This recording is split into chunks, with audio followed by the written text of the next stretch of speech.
Welcome to Master the Game. I am Juice, and tonight we are playing Blue Rose by Green Ronin Publishing with some amazing people. Before we get into them and letting everyone introduce themselves and let Aaron take it away, I do want to mention we have a Blue Rose giveaway, and we are going to be giving out, over the course of this 3-session campaign, we're going to be giving out a narrator bundle and a player bundle for each session. And you're probably wondering, well, how can I win this? You can win this by heading on over to our Instagram after this session, our Twitter, and our Facebook over at Master the Game RPG. You should be able to find us pretty easily on all three of those.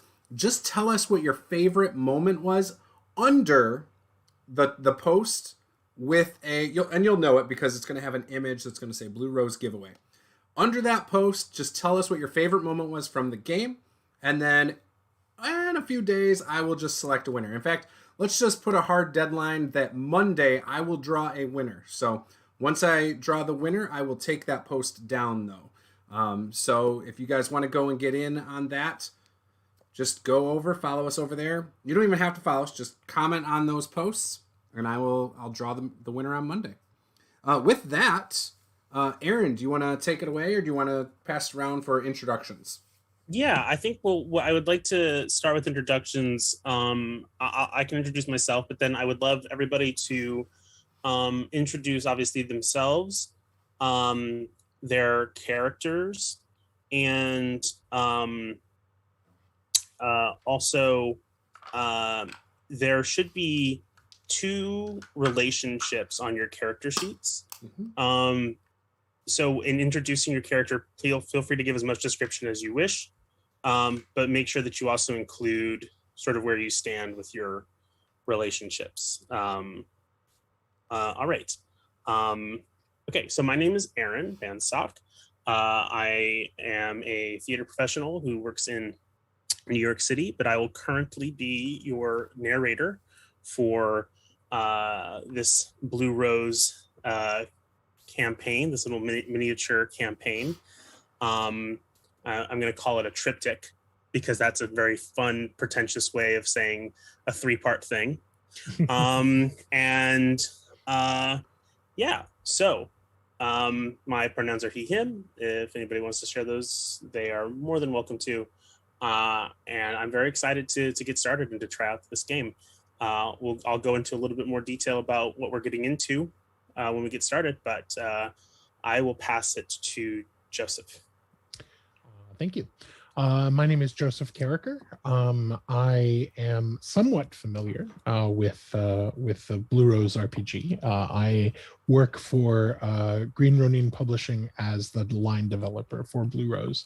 And I have to say it's quite a treat to be able to play because almost no one will ever run the game for you if you're the line developer for it.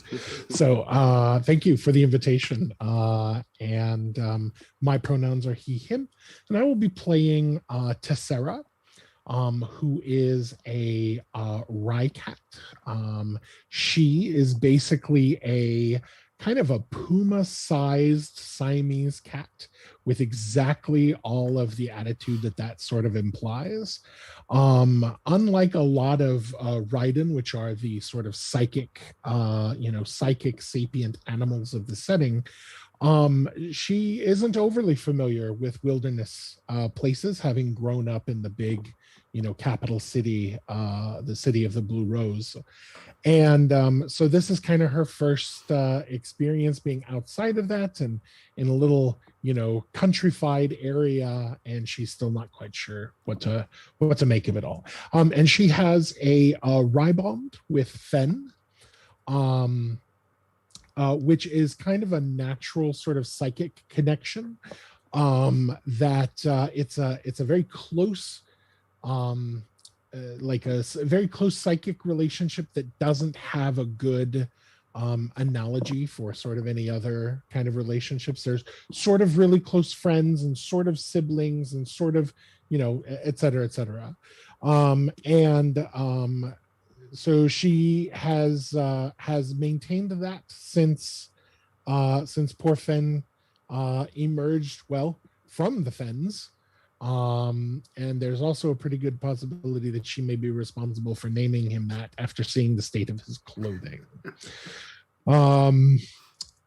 And in addition, she has a sort of unspoken rivalry with Aster, who is tremendously skilled in sort of wilderness situations, and so she's actually a little jealous of that because Ryden's supposed to be all about the wild and this, that, and the other, and she's never been out in the middle of that, and so he actually kind of makes her feel a little self-conscious, a little not sure she's living up to the name there.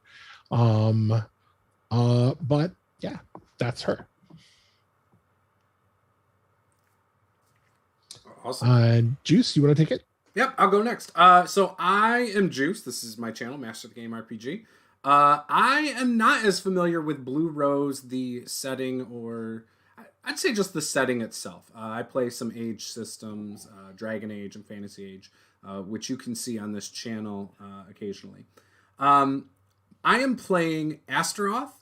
Astaroth is a character whose mother is from the city of Aldea, and his father is one of the forest folk. He doesn't know his father. His mother's told him about his father, but he does feel there is a bond there, even though he hasn't met him. He does have a love of nature, and the idea of retiring into the wilderness is fascinating to him. To him, that's just paradise on earth, right? He loves his mother very dearly, and he does carry a short sword that is silver with gold inlays, with his mother's name in script, and around it is also in gold, like a bunch of flowers. And his mother's name is Rose, so that's why there are flowers there are roses all over the blade. He owns a horse, but has always dreamed of riding on a stag someday. He had a dream once as a child, and he whittled out of wood a little stag toy that he has somewhere. He didn't bring it to school with him, but he has it somewhere at home with his mother. And this stag toy it's his dream. And so he came to this school in hopes that he would one day be able to attain the knowledge of Aldea's greatest secrets, and possibly ride the coattails of his schoolmate, Julian Willehue, as Julian becomes a politician in the future. At least that's Julian's goals. He also has a friend or a person in the school that he admires named Ionara. And this person is a knight person, star pupil with swords. They are amazing with swords, right?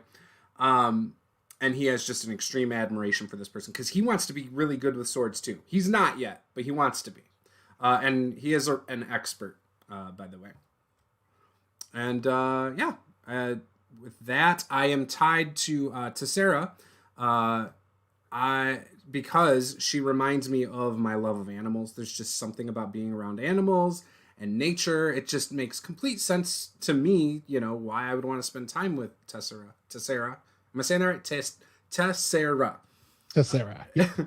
But she isn't so fond of the nature aspect, which he just doesn't understand. As for his connections, his strongest connection, though, is with Julian, who is trying to become a lifelong politician. And with that, go ahead, Michael. Hey, how's it going? I'm Mike. I run things at unMade Gaming. That's it. Go check us out. I am here. I've played a couple of Green Ronin games. I played a couple of age system games. So I'm vaguely familiar with the mechanics in general, but not specifically for this game. So I'm excited to jump in and learn and master the game. That's what I check. Cool. So yeah, I am playing Fen. definitely named for his disgusting appearance after coming through a swamp by a sassy cat lady. So that's fun. I am playing a Vata'an, which is a half human, half Vata descendant of ancient times, who are kind of prosecuted and or rare, who fled the nation of the incredibly religious nation of Jarzani, because I have innate use of arcane, and they don't like that if you don't pledge yourself before a god and become a priest. And I said no. So I was absconded across a nasty swamp, very dangerous swamp, and emerged like Atreyu from the Swamp of Sorrows to the face of a sassy cat, and was thus named. Fen is he's like 6 foot tall, kind of athletic build vaguely. He's kind of nerdy. His clothes are mostly like loose fitting and flowy now that they're no longer covered in grossness. And I had several bonds, but one of the players had to leave, so there was one of my bonds. My first bond is to Tessera, who is my first and truest friend. And the other bond that I had, I wrote down Isabella de Calvio, and then she pretty. So clearly Fan does not know how to talk to women unless they are a cat, and that girl pretty is all he got. It doesn't help that he reads books and hangs out by himself. Doesn't make for you a smooth talker. Awesome, everyone. So, great. There, if I could just get one more time the names of some of those NPCs that you had all written down. So I have Julian, is Astaroth's friend. Yes. Then you Isabella. That's correct. Isabella de Calvio. Isabella de Calvio. And Tessera, was there? I also have an additional bond to the Raiden Council.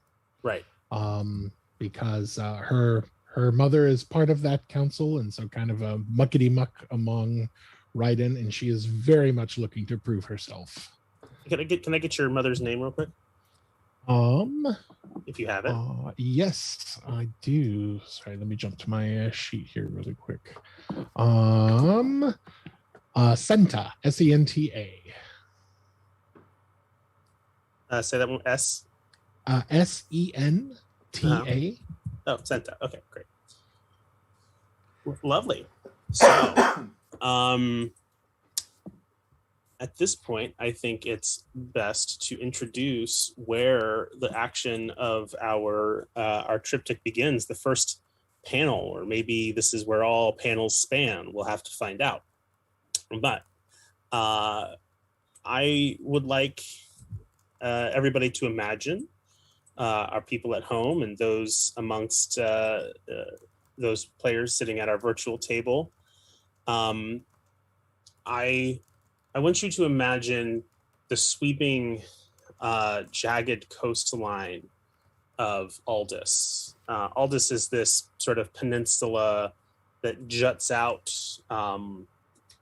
westward into the Western Ocean, with beautiful hills and surrounded by greenery, lush farmland, fertile valleys, and forest, and it's all sort of bound to the north and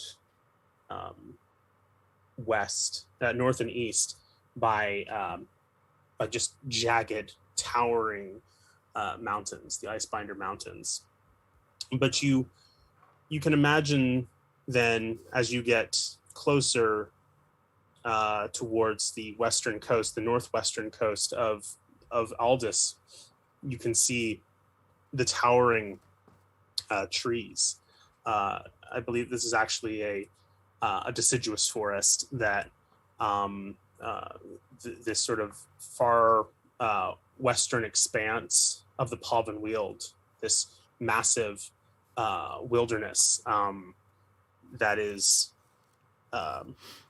part of Aldous and yet somewhat alien to it. It is not settled in the same way that the valleys of central Aldous are. It is still wild, and those that live there very much live in harmony with the world around it.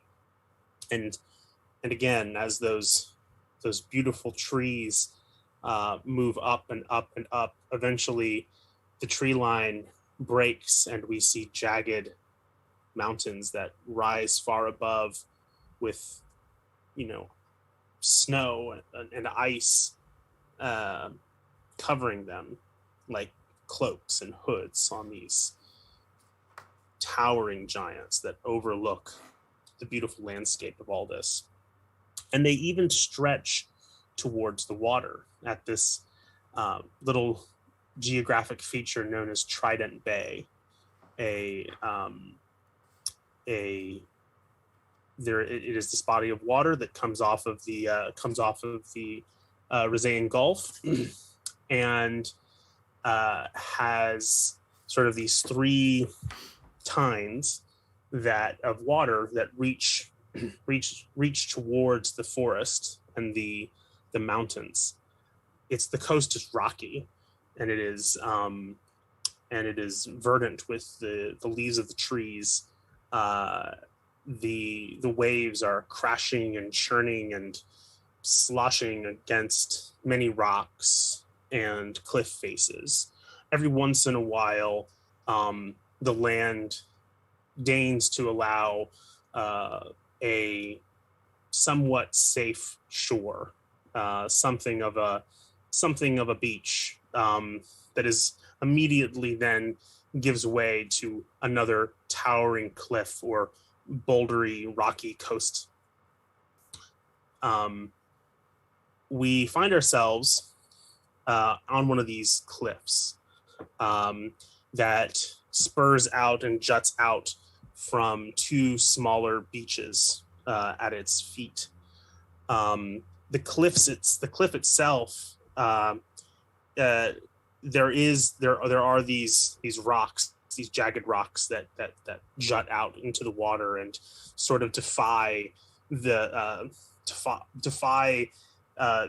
goddess of the sea herself to try to bring them down, and they stand unmoving for at least this century or so. The natural rocks give way to what you can tell are this very humble, sort of rustic looking small wall that probably comes up to an average human's waist, or maybe they're just below their chest.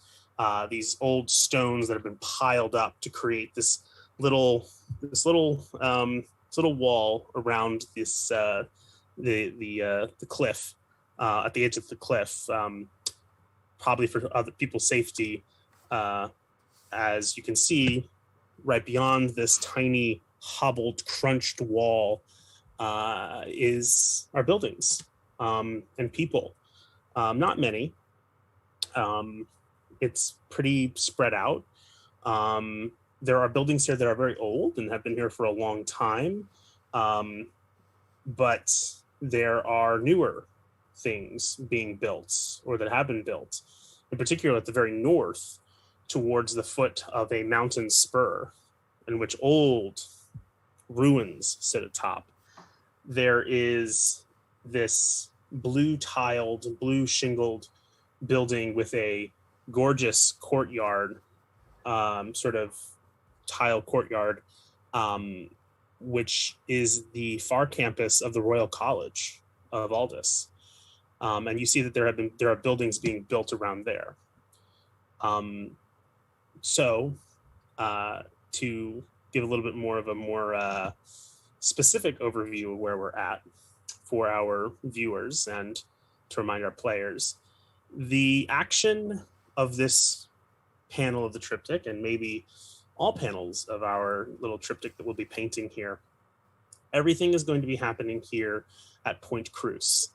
It is a modest place at the very edge of Aldous.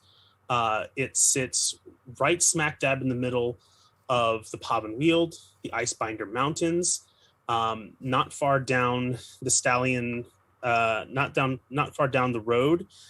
We start to get into Rizaean lands, the nomadic horse people of this world, and we sort of get towards the lands where a lot of horse trading happens. Sometimes Rizaeans make it as far as Point Cruce, but normally they're just passing through. There are bigger and better places sometimes to stay here, but there are quite a few. There's quite a large stable here, which is made specifically for the horse trade that comes through. Like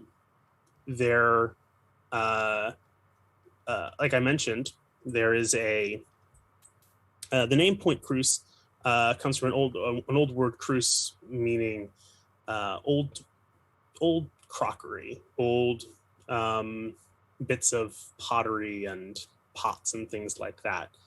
And that is because this is the site of an old kingdom ruins. The old kingdom was a place, a government, an entity in this world that it was sort of in the middle of a beautiful golden age, and had a pretty was a wonderful time to live in that blended magic and technology in a way that was something to behold. And unfortunately, the hubris of that and the corruption of that old kingdom would then lead towards its downfall and the rise of evil sorcerer kings who would have these nasty, vile wars and oppressive regimes against the marginal peoples of Aldous, until all free people, with the help of the Raiden and the Golden Stag, eventually rose up to expel these sorcerers. And unfortunately, the span and the what was left of the old kingdom never was quite as big as it was.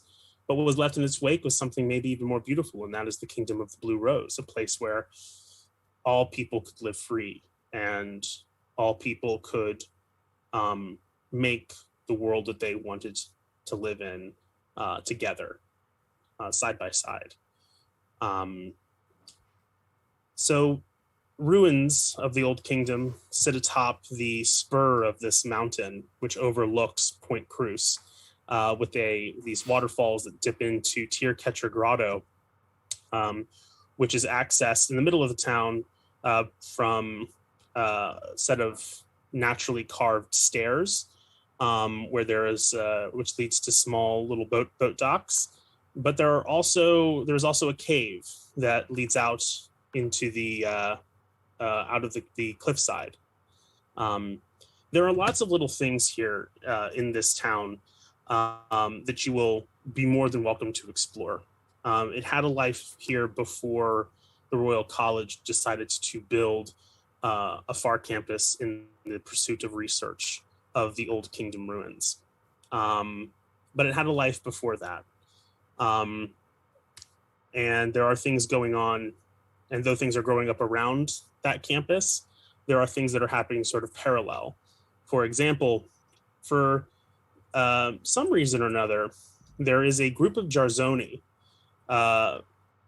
people from a sort of repressive theocracy to sort of the southeast of Aldous, who broke away from their kingdom and came all the way to the other side of Aldous to settle here, and set up church. The one thing that you know that makes them different than other Jarzoni is that in Jarzon, they almost exclusively worship the god of the hearth. So they recognize sort of other gods as being maybe subservient to or different beings than that god. The Jarzoni believe that the god's consort, Morena, is equally as important. These Jarzoni do. So they believe in both the pairing of the man and the wife. They believe in a sort of a duality, if not a trinity, a duology of some kind, a sort of binary goddess coupling that they worship. As such, they still maintain a lot of the strict and conservative beliefs of Jarzon, but they have some differences. Also, not far from this Jarzoni settlement is a small camp which has just been erected within the past year or so, of tents. And these are refugees from Kern to the north. This is the last remnant of sorcery in this world, as Jarek, the Lich King to the north, still reigns. We are currently in the year 317, the age of this world. We are currently in the month of Galeth, and the day is the 15th. So, any questions from the group about this world? Obviously, you'll have things to discover as we move forward. But any questions about this setting at the start? Nope. Excellent. Good to go. Okay. So we now come in close towards the very foothills of this mountain spur, on which this beautiful, idyllic campus has been built. Good old, good city money. Good the coffers of the palace itself were opened in the building of this campus. Queen Jalen, who has been ruling now, who has finally broken a decade of rule. People are sort of coming around to the fact that Jalen is the queen, and she's a little bit different than some people imagined would be the person running things. But she was a scholar before all this, and her sovereignty, her government puts a lot of emphasis on academia, and has been very interested in research recently. And in fact, the three of you have benefited from this as a new program to enlist members of the Sovereign's finest, people who the sort of vanguard of the Kingdom of the Blue Roses, the vanguard of the country, helping people, serving the people, then serving Aldous, and then at the very end, serving the Queen. A very multi-talented group of individuals who are at once spies, sometimes rangers, other times community organizers and builders. There is nothing that the Sovereign's finest cannot do. You were part of a program that lifted individuals out of the academia and used your knowledge and your academic rigor to hopefully help the Kingdom of the Blue Rose once you've graduated. You are in your last semester. You have been following around a member of the Sovereign's finest, who is somebody who has basically been your instructor in this course, this special program that you've been picked for. Their name is Shayneth, Shaeneth, Shayneth. Their pronouns are they, them. They are a night person, and they are a traveling noble.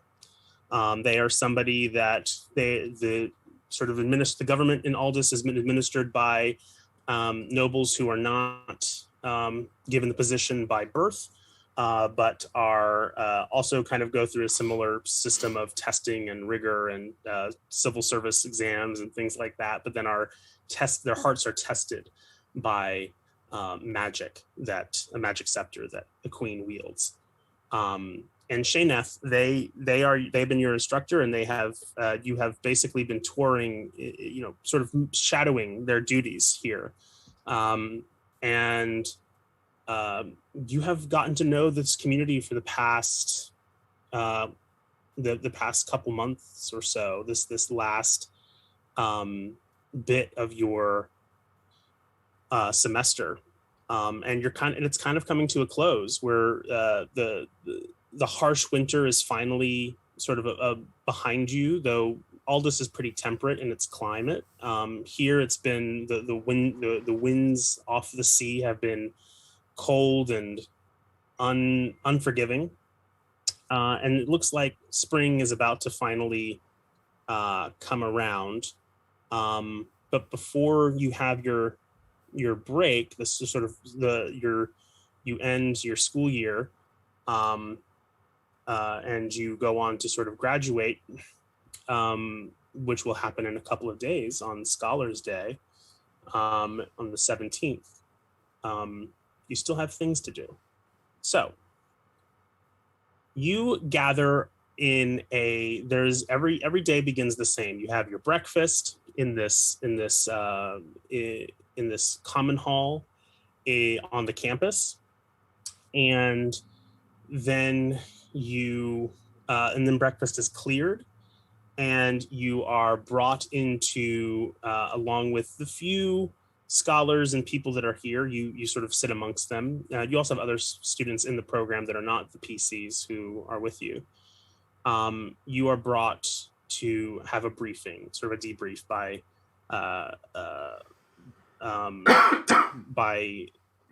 the administrator here at the campus, not Shayneth themselves, because Shayneth is not necessarily interested in the academia, but just sort of does their job helping the people here where need be. So you haven't seen them today. You are sitting amongst everybody, and you see that a woman, a very elderly woman, comes up to the front, and on the elderly woman's shoulder is a raven, some sort of large corvid, definitely of the ride-end variety, the sort of awakened animals. And for those of us in our world, we might think that the person about to speak to address the students is this old woman who would seem like the administrator of this campus, but instead, who opens their mouth, a very rare trait amongst Raiden, is the raven, who is actually the actual administrator of the school, the sort of rector of the school, and addresses you all. Well, students, you have come very far this year, and we thank you all for making this academic year very successful indeed, as we establish ourselves here at Point Cruz and get to know more about the Old Kingdom ruins and the magics that lie beyond. It was with all of your help that we were able to uncover and do most of the and get all of the old dirt and rocks off of that alabaster archway up there. Very good indeed. We will now be able to read the inscriptions upon it and do much more research thanks to all of your help. We also would like to give a special thanks, of course, to our visiting cohort here from the Royal College proper over in Aldous. We thank you all for coming, and we wish you your best as you go on to join the ranks of the sovereign's finest. And everybody sort of lifts up whatever breakfast beverage they had with them and raises it towards you. The Raven says, now, and something very exciting. We can put a lot of the business behind, but let's not forget that Scholars' Day is quick upon us, and the Scholars' Dance to commemorate and to celebrate the end of your to culminate with your achievements here will be happening in 2 days on the 17th. It'll be happening, of course, right here. We will be inviting the entirety of the town, who will be helping set up a sort of fete outside of the campus. We still need people to sign up for duties with that. We currently don't have much of a representation from the Jarzanis or the refugees, the Kurnish refugees, and we would love for them to take part in our celebrations. They are part of our community. Of course, we want to respect their whatever their wishes may be. Have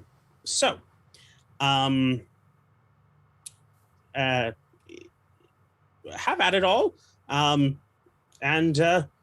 try not to ruin all of the good work you've done this past semester. And the knowing that their rye bonded is done with their message, the old woman walks away, taking the old rye crow out of the the great hall. So at this point, the school or your cohort kind of goes abuzz. The respectful silence given to the rector is now descends into people kind of breaking off into the other groups. You all know at this point that the vast majority of the school has all chosen dates and pairings or pods for their their time at the dance. I'm going to say that with your diligent work, that none of you have necessarily had the time or maybe interest in finding people, and the pickings are getting slim. This is, of course, something that you might want to prioritize, but you absolutely don't have to. There are tons of things to do in the town before you culminate into sort of the end of your education, and take the proper tests to show that you are ready to gain your diplomas and head off and do your training amongst the sovereign's finest. I'm curious as to how everybody is sitting and where you're all sort of placed and how you sort of occupy the space of the Great Hall. How many people are roughly in the Great Hall? I would say with the student body who is here of either researchers or of your sort of sovereign's finest group. Altogether, I think it's about 23. Okay. I would probably be sitting a few down from Tessera, maybe Fen in between us. I don't know where he would be, but and then when the Raven had said not to get in trouble, I would shoot a look at Tessera, knowing how sassy and everything she can be, and how she doesn't like to always be on her best behavior. So Tessera is probably set up where as close to the hearth as she can get. She's probably had some fairly sharp things to say about the location of this settlement, wedged right in between, as it is, the cold winds off of the sea and the cold winds down out of the Icebinder Mountains. Like, whoever thought this was a good idea was terribly wrong, and someone should say something about it. So she's probably tucked over, like curled up in front of the hearth as close as she can get. without actually, setting herself on fire. And during the conversation, during the Rye Crow's discussion, she probably drops little choice commentary in Fenn's head, as well, probably in Fenn and Aster's head as the conversation goes on. Things like, some people who discover that they have the gift of being able to speak out loud really have no shame about using it. Every opportunity, utter show-offs. In response, there is a very placidly toned as Fenn does sit near Aster, but he has heard none of it. He is ignoring what's in his head, and he hasn't registered anything about the pending graduation, dance, etc., as he has a large book in his lap. And then if you look down, there's another one on the ground where he has slipped off his right shoe and is continuously reading and looking over and then rotating the page with his toe and then looking back and forth between the two books as if perhaps comparing the two. At this point, Julian, who you're all familiar with, he's sort of this cocky, overachiever type. If there were clubs, he would be president of all of them. He's definitely tried to start like research clubs, but nobody's been fool enough to join them. But he comes over. And he sees you all sitting down. And he says, "Well, hello, friends. I'm wondering." He's a little bit nervous, actually. He's saying, "I'm really curious. What are you all going to be showing Sheneth for your defense, to show your work, the culmination of everything you've done here?" I'm still working on my project about the Jarzoni, but I'm wondering what your finals are about. So Tessera gets up from the hearth, kind of stretches like, she has all the time of the world and is supremely unbothered, and kind of wanders over to where this little cluster is at and soundly bites Fenn on the ankle to get his attention. Yes, what project are we doing, Fenn? Was there mention of a project? Oh, Fenn. Did I miss that in the speech? I wasn't listening. No, it wasn't part of the speech. It was part of the very first speech that they would. They had. Well, Sheneth had mentioned something about wanting to see. They wanted to see something about how perhaps we could make a difference, or what we've learned. They were very vague on the details. This isn't part of the curriculum, and we've gotten no word on it. Of course, we've got a few days after the dance and everything, but I'm hoping that maybe if I can, I don't know, integrate the Jarzoni a bit more. Perhaps I've been trying my best to get to know them, but they're a little bit closed. Have you tried breathing? No, there's no time to breathe. It's not part of my schedule. Julian, I was hoping that, once you figured out what you were going to do specifically, you could share some of that information with me, and maybe I could do something more specific about it, Okay. If you want to know that there is something happening amongst the Jarzoni that is perhaps we could help with if you're interested. There is currently some sort of rivalry right now happening amongst the Jarzoni craftspeople, and the people within the Aldeans within Point Cruz proper. They are there is some animosity that's brewing up between two families. The Vynaths, Vynath,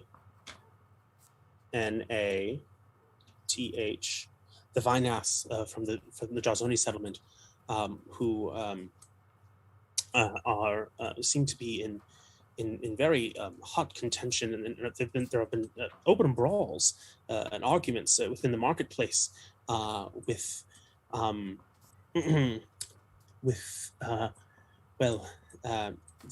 family in the Hearth home over by the coast, that sort of Star family. Here in Aldous, of course, we normally you see those Hearth homes further south, but they are sort of a collection of different married families, sort of polygamist polyamory situation that's very extended and complicated. It can be very hard to necessarily penetrate all of the intricate nuances of the Hearth home as they Sarah is just staring at him like, what?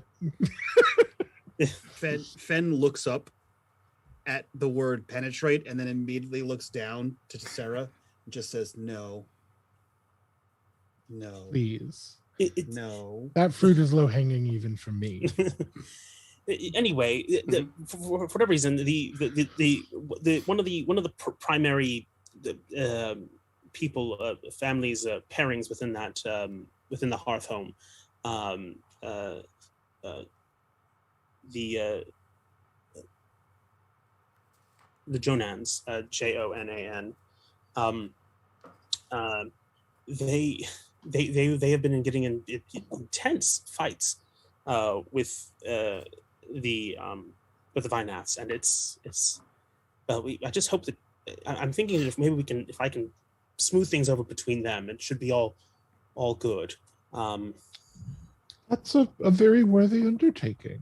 I'm very certain that Shaynath will be very impressed with that. I mean, assuming you get the outcome you're going for, of course. I think I can. I'm very charming. Yeah, you are. You are charming. I can tell. I think that could totally propel you into a great position of leadership here, and possibly being the one to bury the bridge between them all and unite them. You know that could be very good for your future career. How? What do you mean, how, Fen? How Julian, does stopping the feud between two crafting families solve anything but a feud between two crafting families? It prevents violence. Because it's an unfortunate fact that anytime you have more than two people gathered in a singular place, someone is going to find something to disagree about. And to be perfectly honest, a great deal of our upcoming vocation is trying to get people like that to stop fighting. That includes you, Fen. And he's starting to see that there's this look that comes about Julian, sort of washes over Julian's face. He's like, yes, this will be very good for me if I can show that I can bring together two very opposing cultures, the very binary cultures of those Jazoni and the much more intricate pairings of and Star family of over there. There's not much I couldn't do. You know what? I'm going to take care of it. Thank you so much for all of your advice. I don't think I'll need any help whatsoever. I think, in fact, my ability to do this on my own will really prove my worth amongst the numbers of the Sovereign's finest. Farewell, and begins to leave. I'm so glad that's over. At some point, could you, Fen, could you go ahead and describe Isabella de Calvio for me? Sure. Yeah. The easiest description in my head is imagine the dancing traveler from Hunchback of Notre Dame, right? So she's like slightly dark skinned, dark hair, same kind of wavy kind of clothes as Fen has, probably more ostentatious, less like functional and more showy in that respect. But yeah, she's attractive by any means. Anyone she would capture anyone's eye. So I think it's safe to say that she might be a roamer. Yes. Yeah. Isabella actually approaches, is approaching, and he sees you, and is you can tell that approaching your table in a beeline. You have seconds. Fen opens and closes his mouth several times. And nothing comes out of his actual mouth.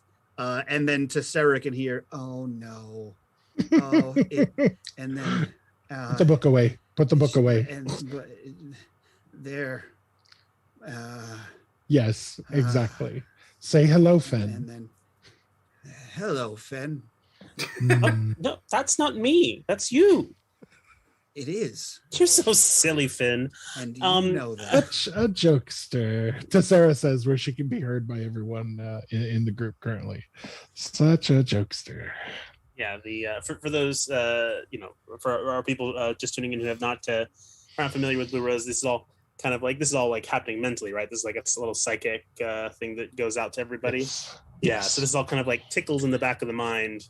The jokester. How is your project? We have a project? I'm done. I finished. I'm well. I mean, I've been doing. Oh, you mean like what Shayna said, like the beginning of the semester about us proving why we're here? Right. I've been very popular amongst everybody. In fact, I think everybody knows my name. You can probably ask anybody who I am in town, and they would say who I am. So I think I've been very good about that. I did help. I did help the some of the people with their carts. There were some carts that were needed of repair, and figuring out the best ways of handling those. But yeah, I'm not too worried about it. What I am worried about is this dance. Now, I don't know what you're all thinking, but the word is there's a very few handful of people who are left. I don't know. Have you guys found anybody to go with? No.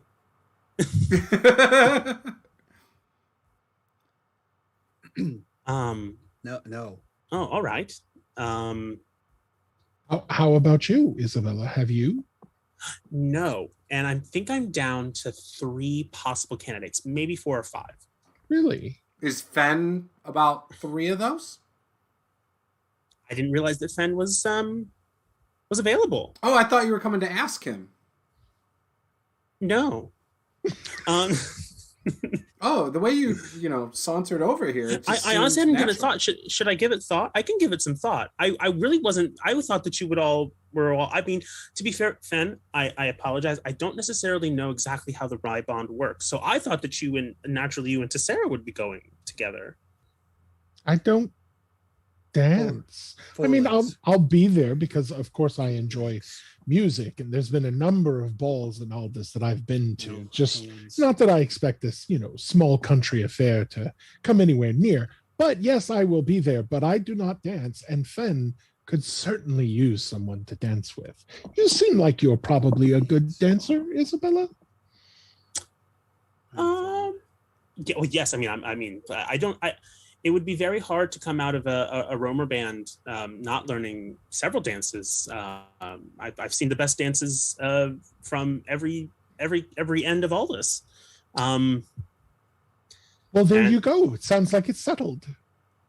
Yeah, it sounds like Fen and Isabella will be going to the dance together. Is there? Let's see. I think this should be some kind of role. I would love to make a persuasion roll. Yes. I think you're I'm sort of taking sure the lead you on this, to Sarah. So, All right. Well, that was a terrible roll. oh no. I am novice. I do have a novice level in the oratory talent, which lets me re-roll a communication persuasion check. Oh, I would beautiful. like to do that now, please. All right.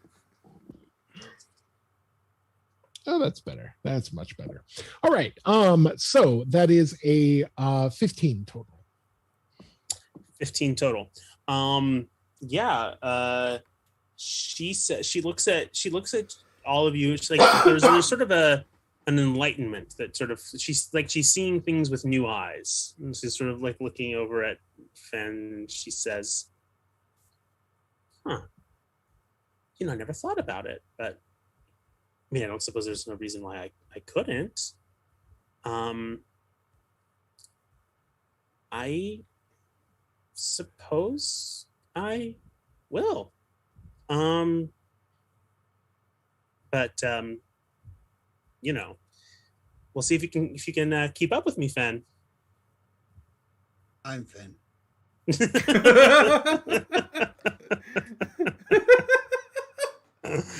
I said, put the book away privately. Yeah, it's sort of noticing that you still have like all these books open. It's like, I hope that you're not bringing those to the dance. No, absolutely not. And you do know how to dance, yes? He like looks at Tessera. Yes. Great. You know how to dance. I love to dance. It's one of my favorite things to do. I'm a roamer. We basically come out of the womb dancing. Doesn't sound very comfortable. Well, with the proper arcana, it works. I suppose so. Listen, your friends have sold you pretty well, Fen. I hope you're worth the price. And she leans over and kisses you on the cheek, and walks away. There you go, Fen. All right. I'm so proud of you. You did it.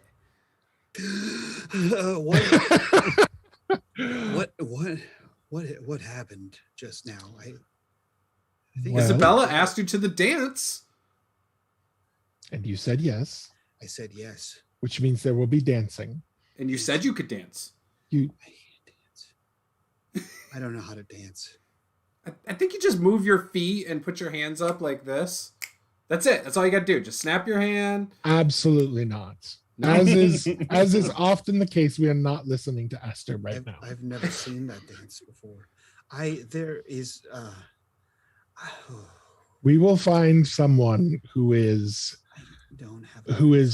knows what they're doing in that arena, and make sure that you do too. And then with my Fen. Something occurred to me. The headmaster seemed to have a thought that it might be a good idea to see if the local Carnish and Jarzoni could be possibly talked into joining us. I mean, I know the Jarzoni aren't terribly known for their festive and dancing ways, but surely you could, give them a good example. They don't like me. Yes. I mean, what's the worst that could happen if you tried? I mean, you don't know all of them. They could try to kill me. Well, I don't think they would do that. I mean, it's important to remember that much like you, they fled Jarzon. So, That's true.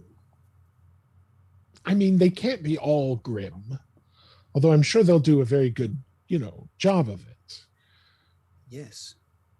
But I'm thinking, why don't we perhaps stop by where they're at, see if any of them have heard of the dance, and if they would like to perhaps come along. To teach. You to Me? dance? No. Oh, Just to see if they want to come. Then we'll find someone to teach you. okay. Do any Jarzoni dance? It's I very ask Fen. warm. It's very warm in here all of a sudden.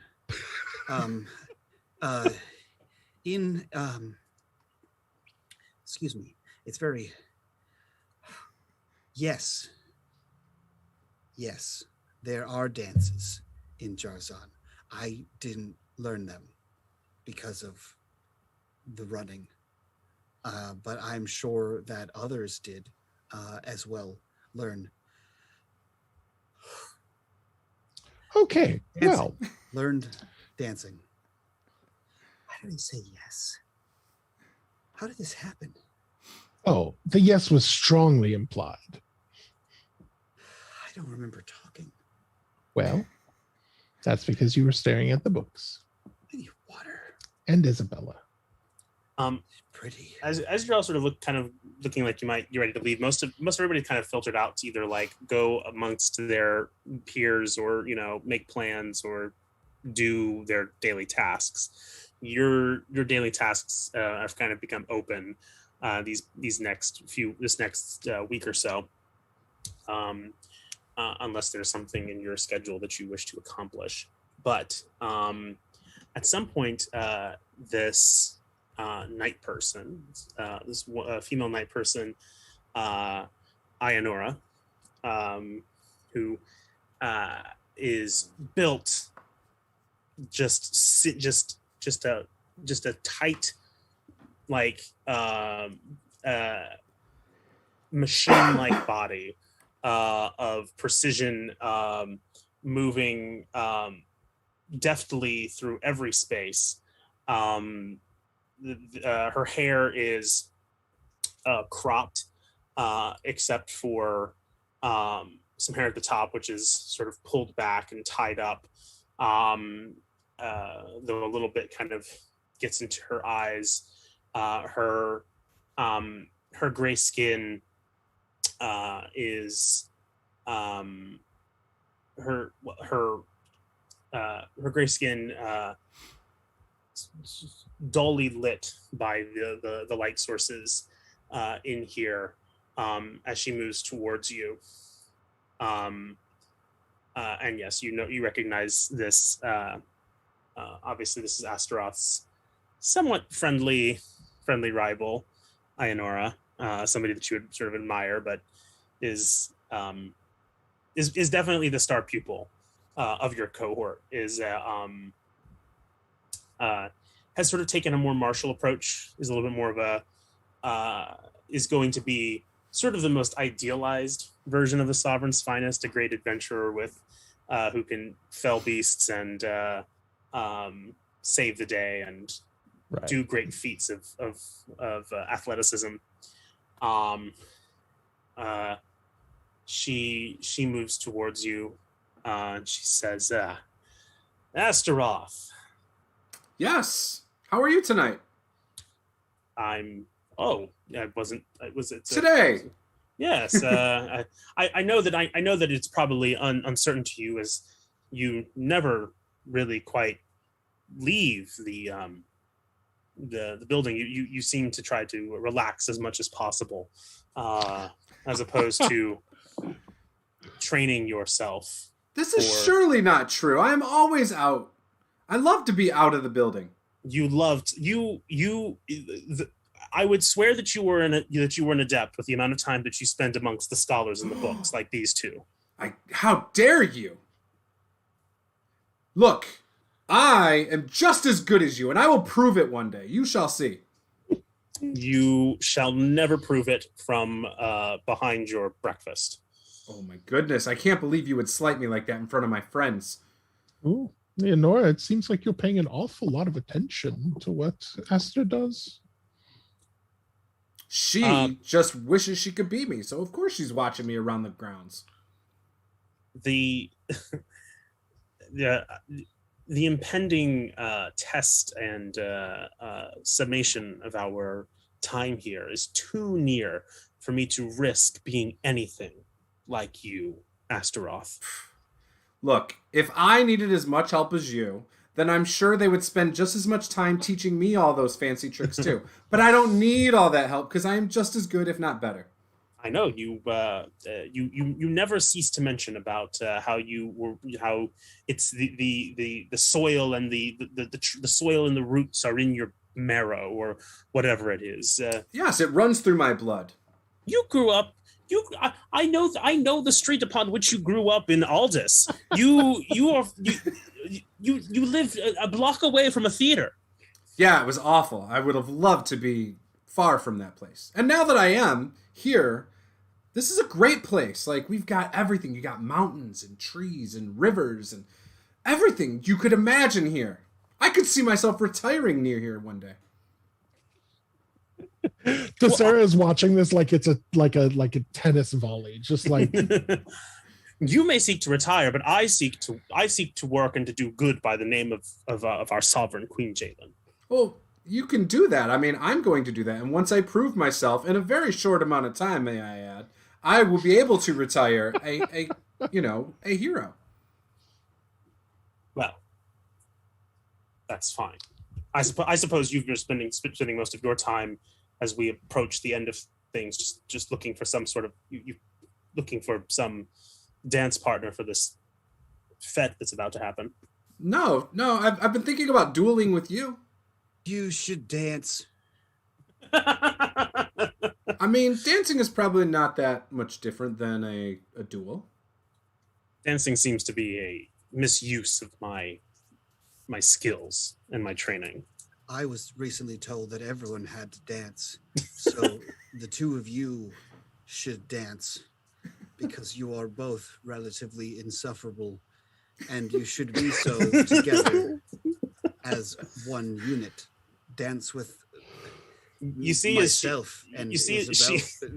And yes, Isabella. She picks up a knife from the table and like throws it between your legs to get you to stop.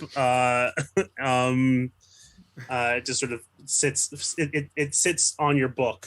The knife. That was uncalled for. If I was interested in finding a partner for this jape, I certainly would not be spending it with you, Astaroth. It seems that those three are still looking for partners over there. And he points to three of your fellow Sovereign's finest candidates. Three people, Sarai, Sarai, Emiliana, and Benjamar, Benjamar. One of those three will have to do. You three, come here. And I bet you they say no. Fen takes the dagger that she threw and whips it at her feet and says, "Dance." Oh. We should do a roll for that. Let's have one. Let's see. What would be a good roll for such a feat? Oh no. Probably something with accuracy. Okay. It'll probably be like accuracy, or I guess he's fighting for. Light blades is accuracy. So, yeah. Do you have light blades? I don't, but I have a shitload of accuracy. So I guess then you would just roll with your accuracy, correct? That's how that would. Yeah. So bad roll, but total of 9. So that can't be good. Yeah, so for a total of 9, you're trying to sort of do a sort of trick of making her dance without like really hurting her. Yes. That's exactly what he was. There goes the Achilles tendon. I will say that you pierce her foot, and we were told not to get in trouble right before graduation day. She stabbed my book. She's a star pupil. she is just wailing, and the three, you see that the other three that were just called over are just very concerned and just begin backing away as you've impaled the foot of the toughest person in school. Now, Ionora, you dropped your knife into your foot. if you were number 2 and she is Get this no out of my longer damn foot! number 1, Get this out! That makes you number 1. It is absolutely 100% time for us to leave. That's a lot of pressure. Screaming, just screaming at this point. We should, I agree to Sarah. We should go. I So hope you enjoy your dance. I'll give a quick psychic call to whoever like the school nurse is or something along those lines, and be like, Ionora, in her constant fascination with weaponry, seems to have been injured. She's here. Those of us who don't have any medical skill didn't want to do anything wrong, so bye. if it's great that it's psychic, because if it was like a real call in the back, you would just hear, get this fucking knife out of my goddamn foot. Ionora, enjoy your dance. You all just leave. You leave. There is a frantic like affirmation that you hear on the other end of your psychic connection to Sarah, and then the other 3 actually come to help as you just leave. Yes. And you don't know you leave before there is any sort of real pursuit. You make distance. Drop dishes in the basin and we're out. That was confusing. As you are running, you are getting out of here as soon as possible. People are trying to like stop to talk to you or whatever. Just move. You're moving out. Project. Big projects coming up. Yes, finals. That little lick of psychic communication tingles in your brain, and you hear there is now another alert that is going out, and you can tell that it is something that's kind of going out in an area. An immediate area, as opposed to finding a specific person, and it is a call for help, and it is Shayneth, and you are getting this call, and it is coming, and you think that you are just within the area as you are passing, going down through the outskirts of the town, now moving towards the center of town. You kind of hear it, and it's coming from. You're being called towards. It's on the map. You were getting called towards the west at Juraj Farm. That there is some emergency. Okay. Do we know what's at Juraj Farm? Juraj Farm is one of the oldest. The farms here are like the oldest settlements, or some of the oldest like living places, residents in the town.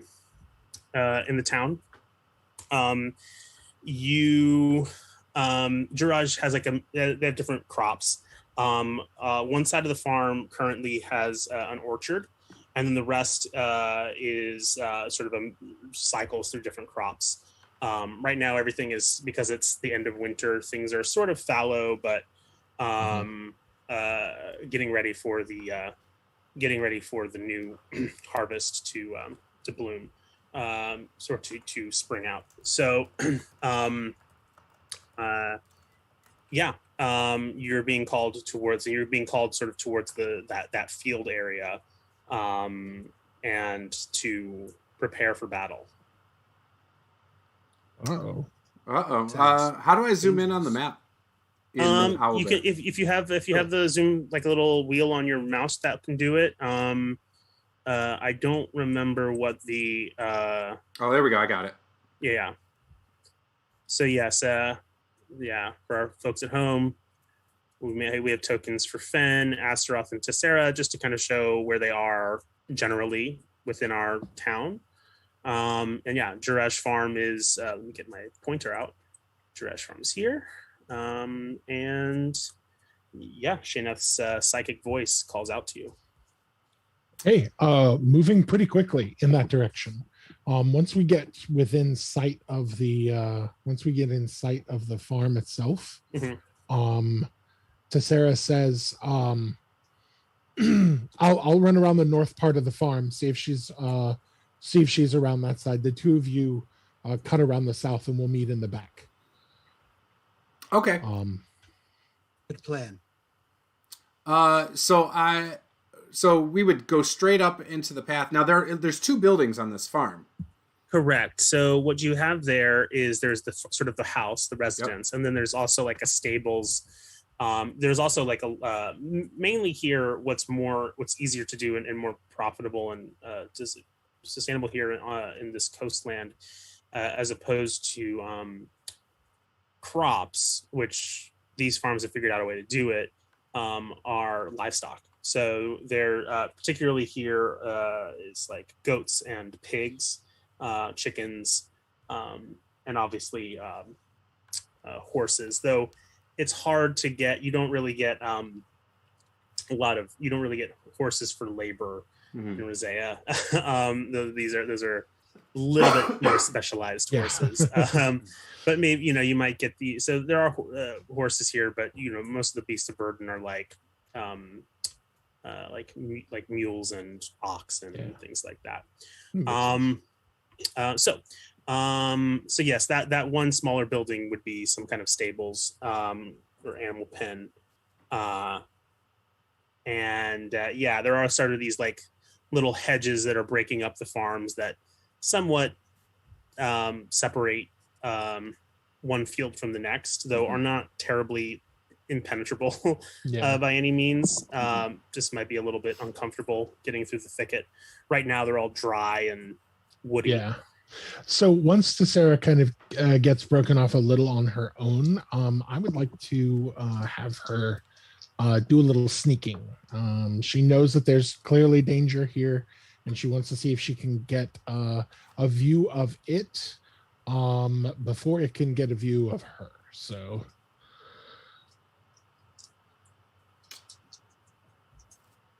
okay, yeah, go ahead and make that stealth roll. Yeah.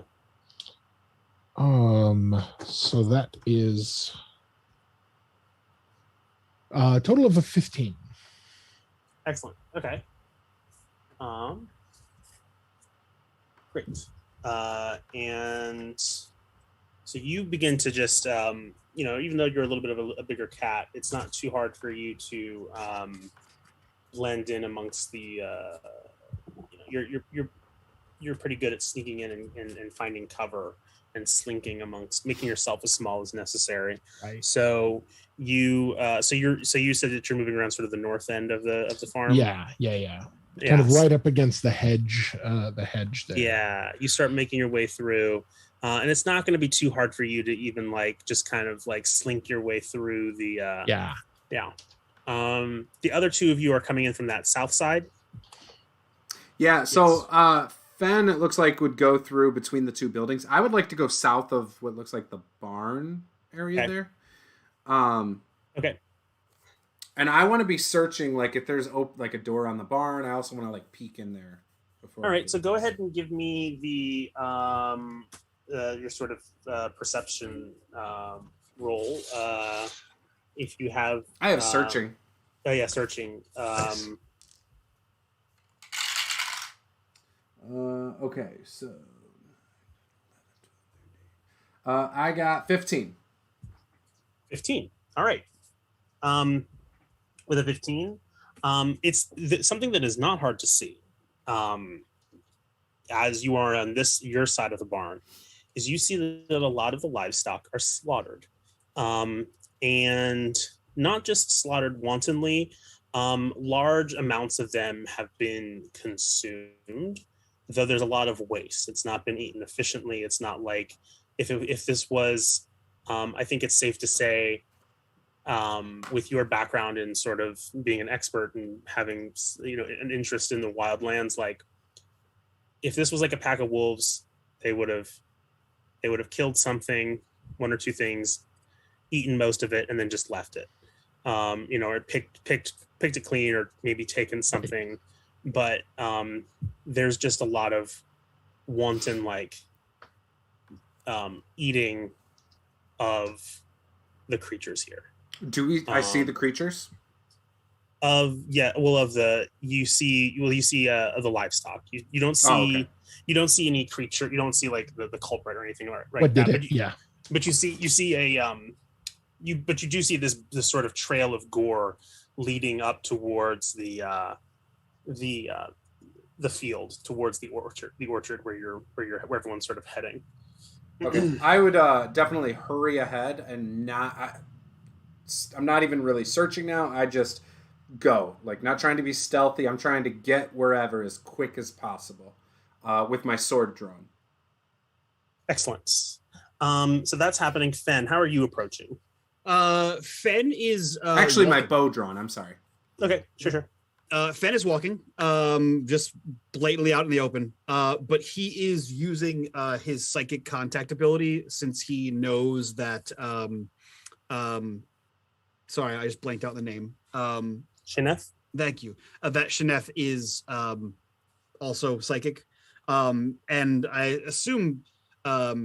Joseph, you can correct me if I'm wrong, but I assume that the Rye bond, we're probably in constant kind of communication. Yep, absolutely. It is trivial for us to communicate back and forth. So Fen is not stealthed, he just is quiet because he doesn't need to talk most of the time.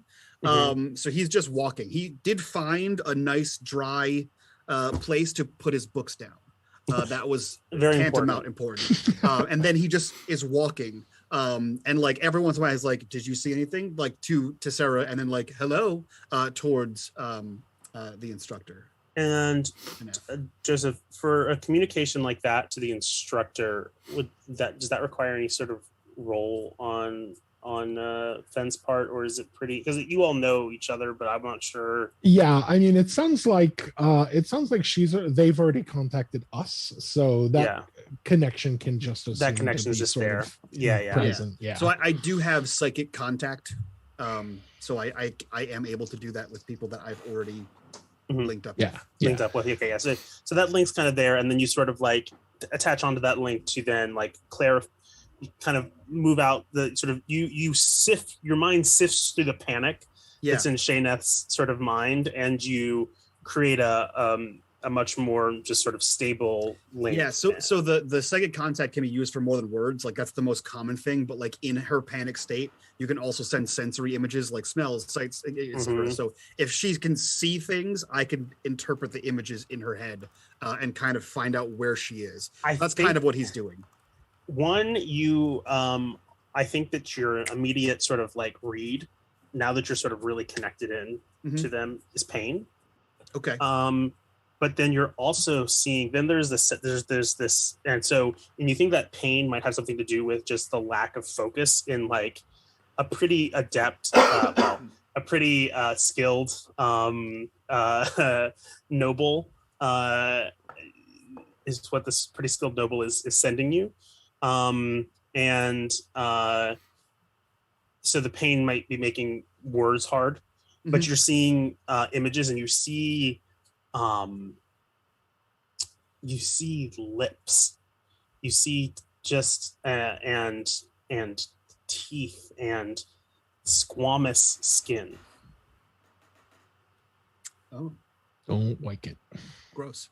I think he just like blasts out communication to anyone really at this point. He just kind of sends out telepathic thoughts.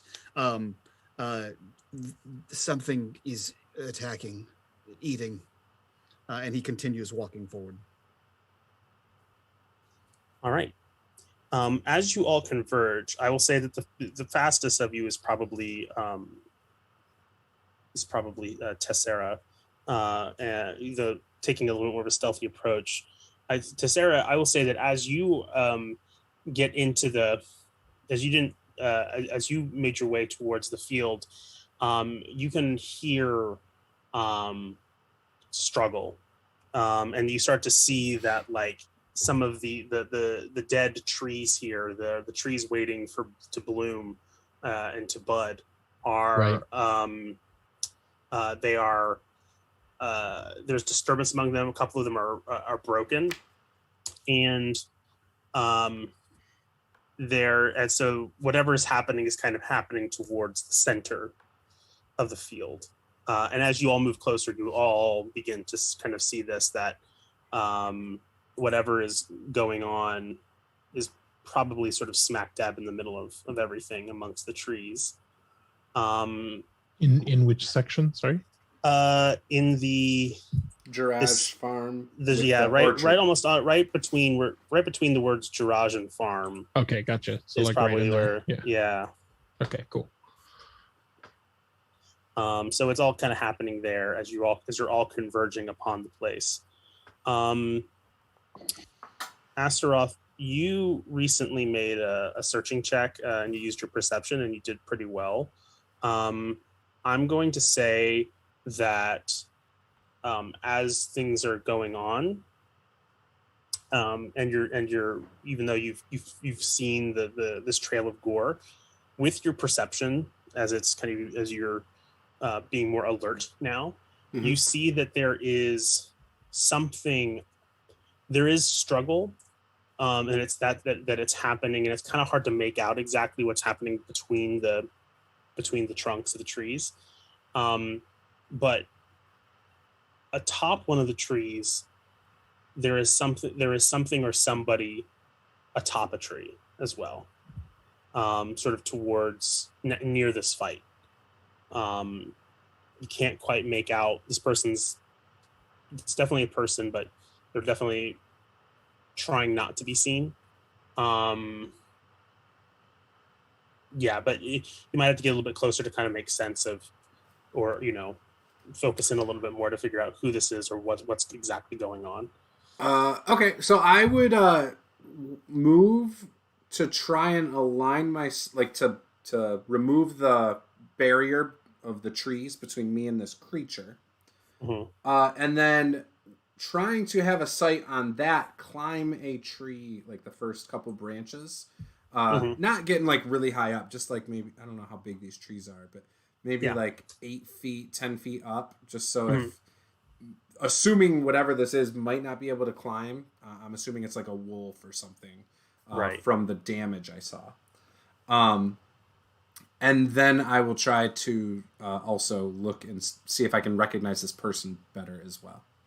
Okay, cool. Could you just give me a dexterity check, and if you have like an acrobatics? I don't have acrobatics. You can use that focus.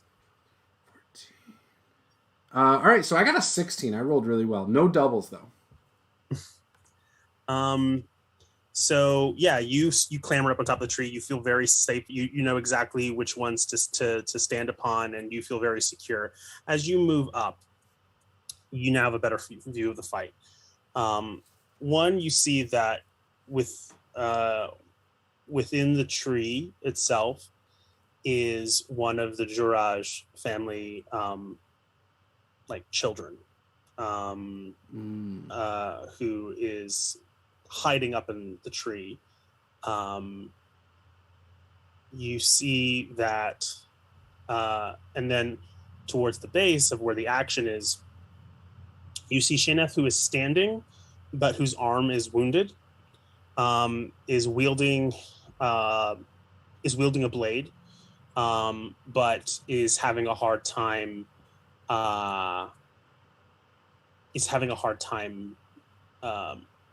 With the currently injured arm, which is sort of covered in blood. The thing that she is facing off against is large, just kind of like skin overflowing, multiple mouths, no real. It's hard to maybe really figure out where it begins and where it ends, and even like if it has other features like any kind of sensory organs or anything like that. Right. It does have, like you can see that there are some kind of like protuberances or like sort of tongues coming out of these mouths, and there are. There might even be what looks like some kind of like hands or pseudopods or something that are coming out from it. Don't like that. Yeah, no, I don't either. I would like to shoot this creature with an arrow to try and I think help. as we all descend upon this this fight, let's do let's determine our initiative. Should we take a quick break? It's Yeah, about I think 10 that's a good. after. I think this is a good place to break, and then we'll start with the fight proper. Awesome. So we will be right back. It'll be about Awesome. 5 minutes.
All right, we are back. And Aaron, take it away. All right, what everybody needs to do is roll a dexterity, make a dexterity roll. If you have an initiative focus, you can use that.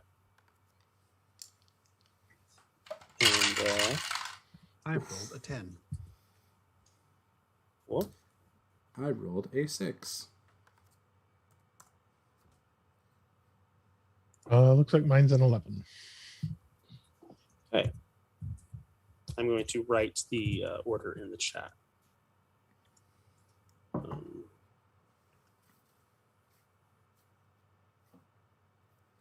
Perfect. Who rolled the 10? Fen? Yes.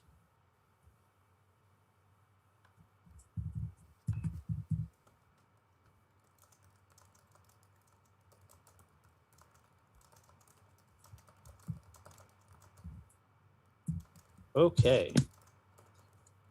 There is your order. We will. So Shanef is going to begin the encounter. Shanef is going to strike out with their saber that they have in their hand.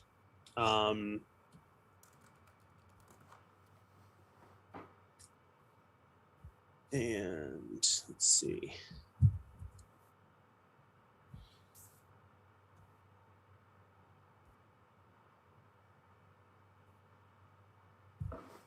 They are going to hit, and they are going to stunt. What they are going to do is they got 5 stunt points. And they are in pretty dismal shape, so they're going to spend all 5 of those stunt points to do a lethal blow with their hit. So adding 2d6 to the damage. You see as Shaneth is this older looking, but no less capable in body, looking knight person, as they are being sort of. You think you might have gotten them right as they were being knocked against one of these trees. They pull themselves up by one of the branches, pick up their saber. Just go in with a whirling slice, and just as almost looking like they're about to move headlong into one of its mouths, and as one of the tongues kind of, or protuberances kind of go up to like snatch them, they make a quick dive and slice upwards, severing tongue from body, and this thing goes as it spurts some nasty ichor all over the place. All right, that was Shaneth's major action, and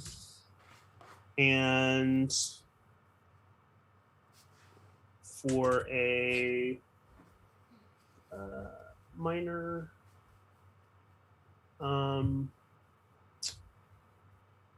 Going to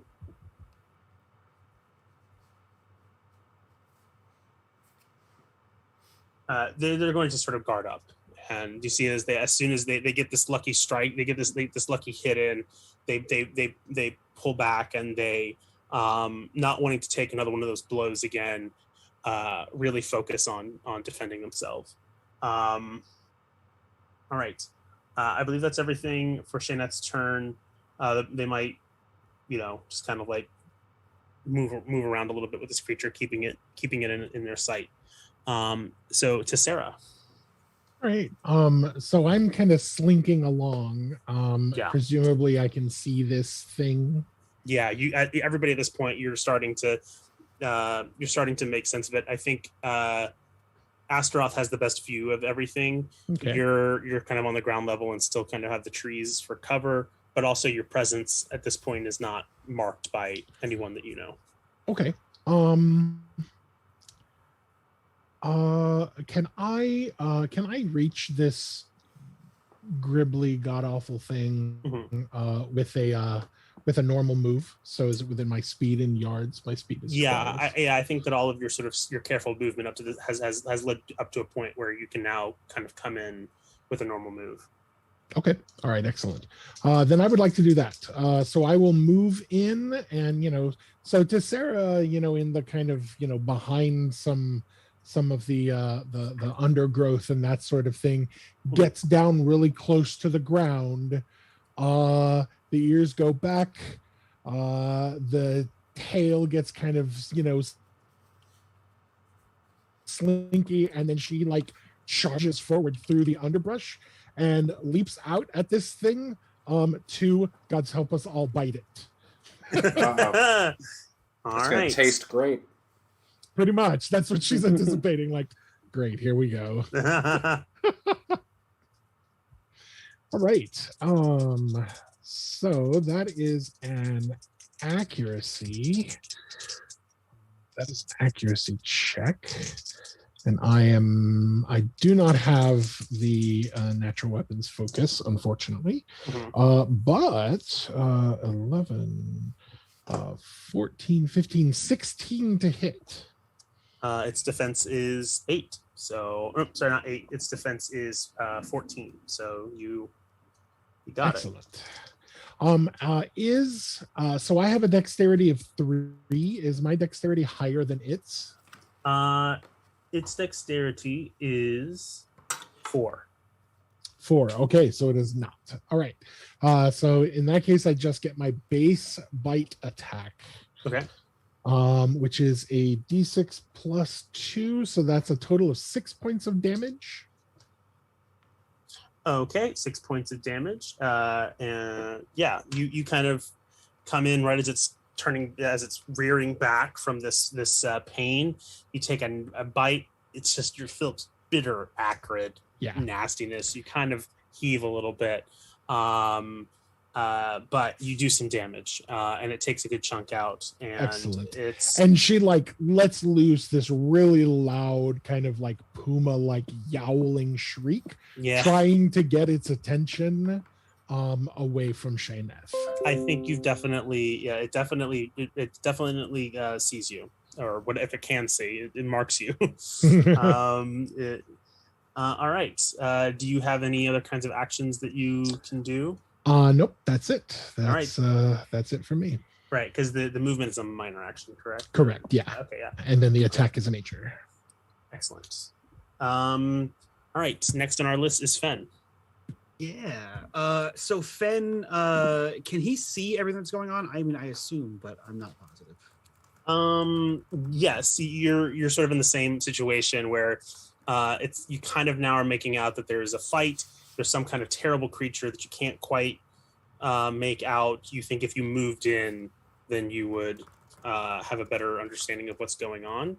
Okay. You can get there with a minor action. Yeah, he is gonna do none of that. He is going to sigh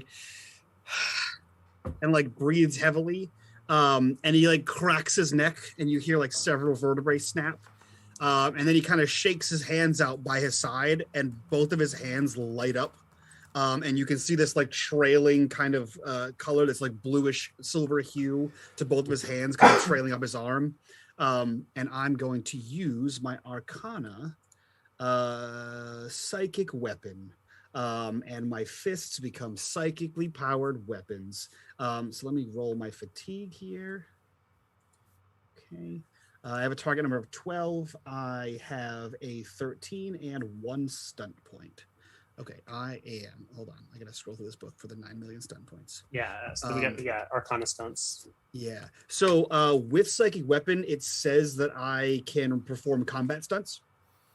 Mm-hmm. I'm gonna use the one stunt point combat stunt called skirmish. And so basically when I kind of shock this thing onto my hand, it also boosts me forward 2 yards.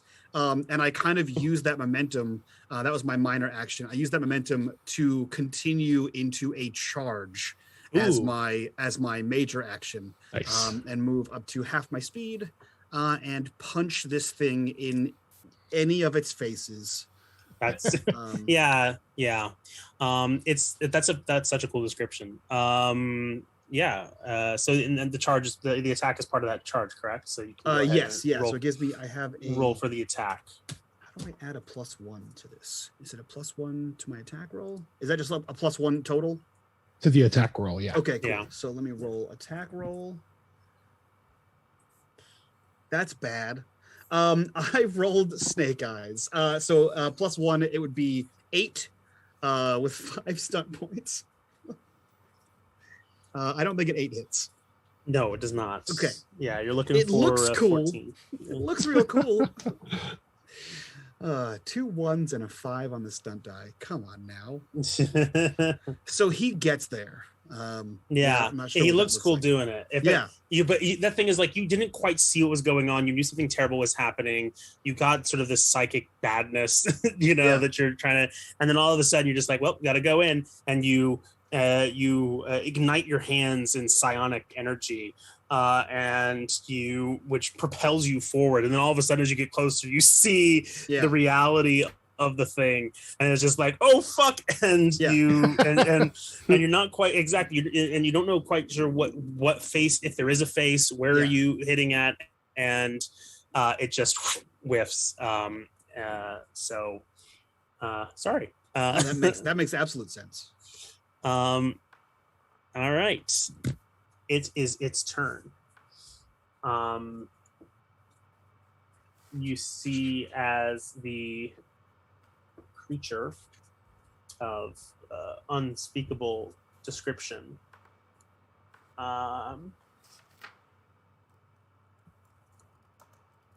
is going to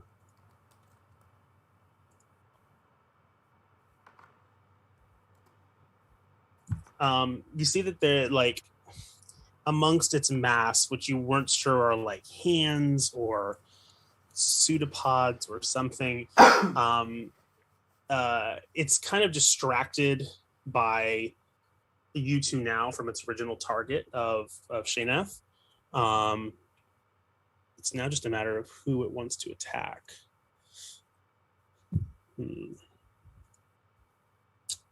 All right. So I think it's going to focus on the one of you who actually damaged it. So it turns around to, and maybe seems like a little bit more of a morsel.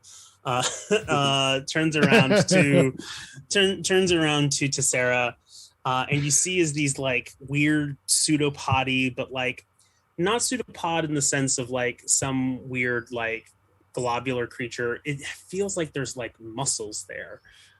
Reaches out and just begins to wail on you with these strange claws of its that it has. So Tessera probably taunts it as it closes, like, yeah, you're not used to being the one being eaten, are you? Ah! Classic cat behavior. Pretty much. Okay, so excellent. And you also notice that as you bit into it, was like really hard too. It was just like, ugh, nasty. So it rolls not well. It rolls a 6. Oh, good. But it's gonna get another attack in there. And it rolls a 10. Not quite. You're fine? Yep, sure am. Though it got 2 attacks on you, with you're nimble enough, and you're scared enough that you don't try to get hit, as it just kind of like flops down, and you see, she kind of does that like bouncy cat thing out of the way. Yes, absolutely, and just something just gets crushed beneath. Excellent. So, and for its minor action, what it's going to do is it is going to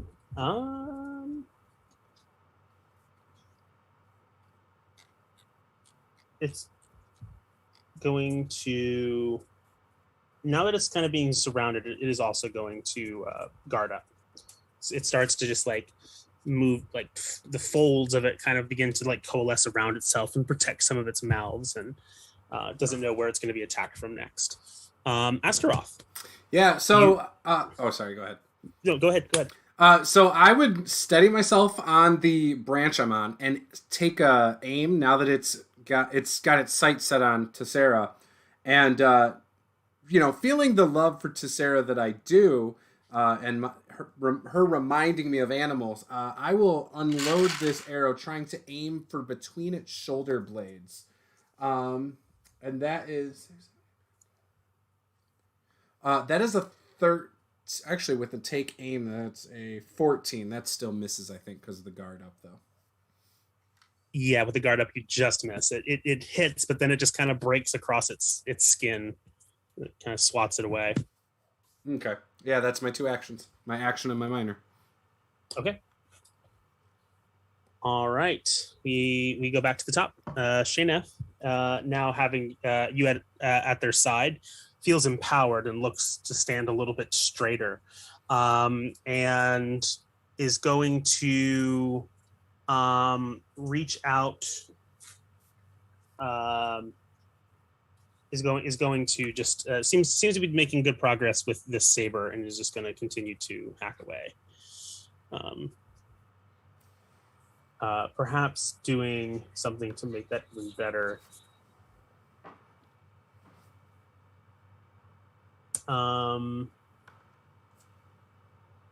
Yeah, and just going to I think at this point they really want to get rid of the creature, so they're going to aim here and then go in for the kill. Well, not necessarily kill, but they hit. They don't have any stump points, but they do some damage, and is able to get through even some of that tough natural hide to create some bleeding. Excellent. That's their turn. We move on to Sarah. Okay.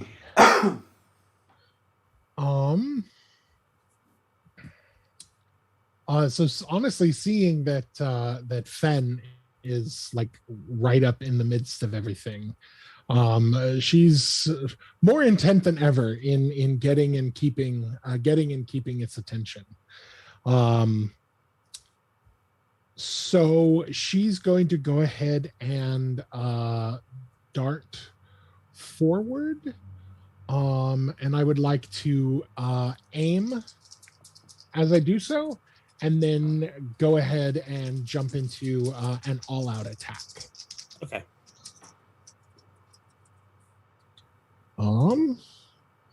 Oh, very nice. So that is a total of, including the aim, that's a total of 18, and I have 6 stunt points.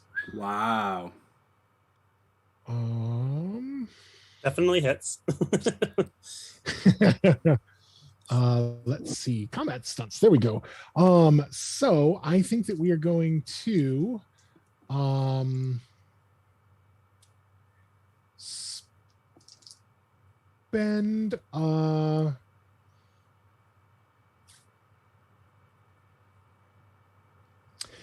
so I'm going to actually spend 3 points to perform a lightning attack, so that I can make a second attack, and then 2 points to use taunt, to try and like harass it and keep its attention, and then none of the other 1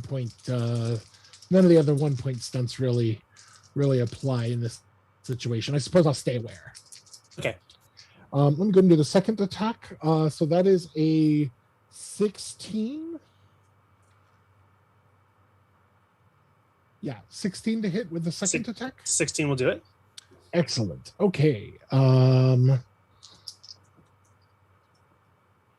So that is 7 and then 4. So a total of 11 points of damage. Well, 7 and then 11 in 2 different attacks. So a total of 18 points of damage. Yes, I apologize. Assuming it doesn't have any armor, yeah. Right, yeah, it's gonna soak some of that. But yes, you get through and you just rip bits out of it, and it makes an awful sound when you do so.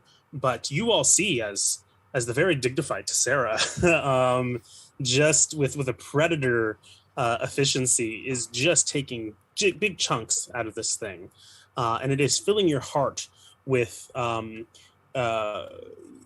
it's filling your heart with some kind of hope that, as terrible as this thing is, it is nothing that cannot be felled with a little bit of effort and teamwork.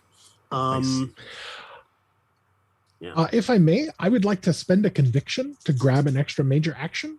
Please do. And I would take the aid ally action to assist Fen on his attack. Very lovely.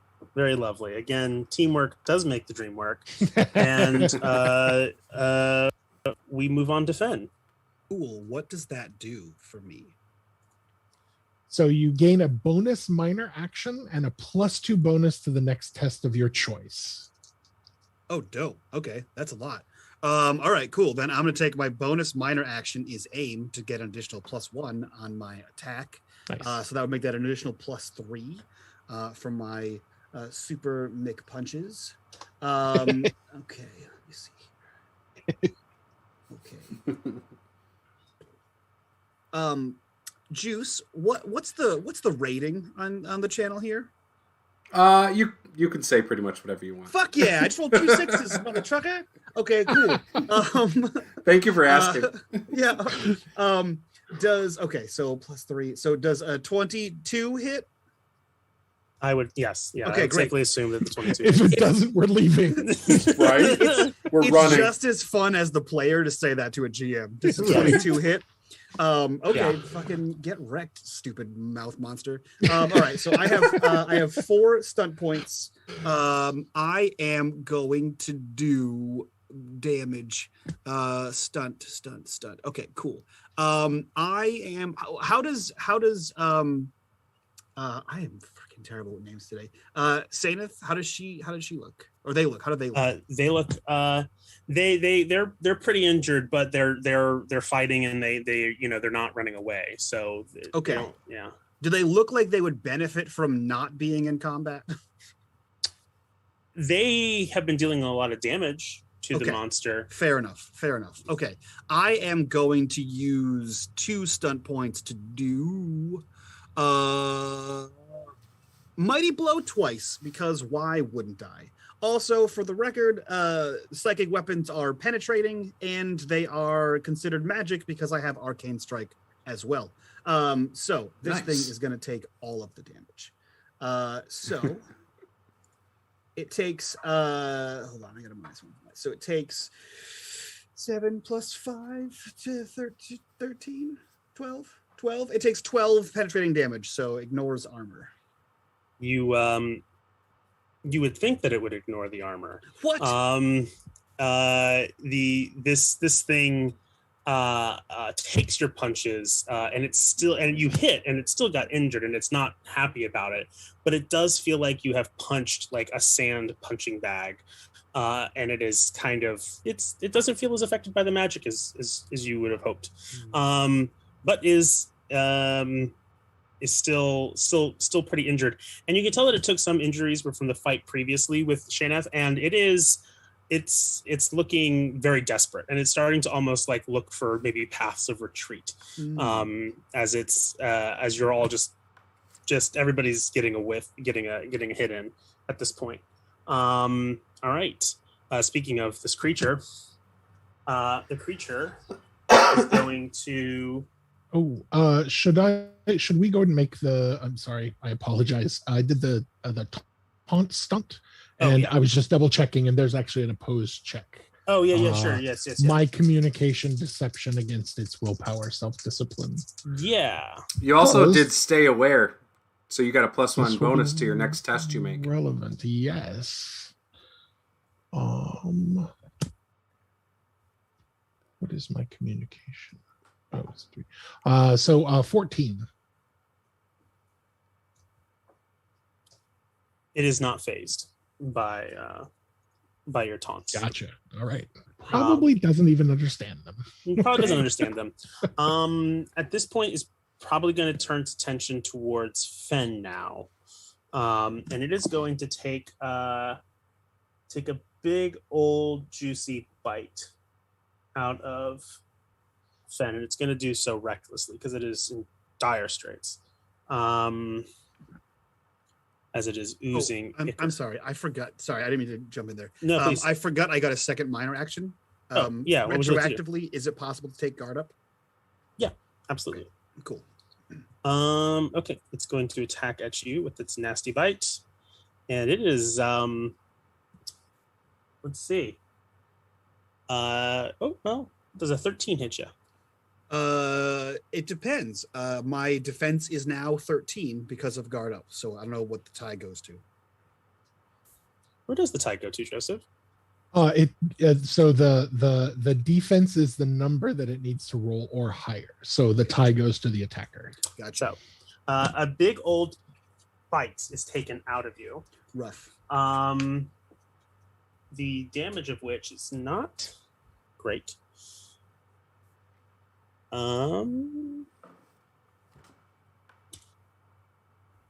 That's going to be 8 damage. Okay. And your armor, whatever kind of, if you have any kind of armor on you, it did it. Yes, because it generated stun points. First thing it's going to do is it's reducing your armor rating by 1. So, like any kind of armor that you might have on is begins to like seethe and like dissolve in its greedy mouth. Fortunately for me, I don't. I'm a nerd. So it's gonna waste that saliva on nothing, and instead, what it's going to do is with the rest of those points.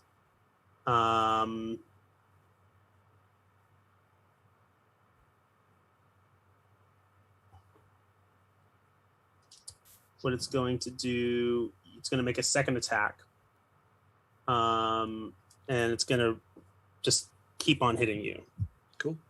Going to do lightning attack. And this time it's going to miss. Correct. And I think that's all of it's anything that it can really do. I guess it'll stay aware. And then for a minor action, it's going to guard up again. Okay. All right, that's its turn. We then come around to Astaroth. So is reloading a minor action? Unless you have some kind of special ability? Yes. Okay. Then I will just reload my bow and then just shoot with a all-out attack. Well, I guess I can't do all-out. That's a hand-to-hand, right? Yeah, it's strength-based. So just a regular attack then. Great. Yeah, nope, I missed. Bad. Oh, I'm so sorry. So I yell, come get some! And I like shoot my arrow and it like hits the branch like right in front of me and like ricochets off and probably goes flying by that kid since I rolled a 5. Oh yeah. Yeah, it gets really close to that kid. You don't hit the kid, but it gets close. Right. All right. My character is deeply frustrated now and punches the tree with the hand that his bow is in. We go to Shayneth, who is going to do an all-out attack, and is going to,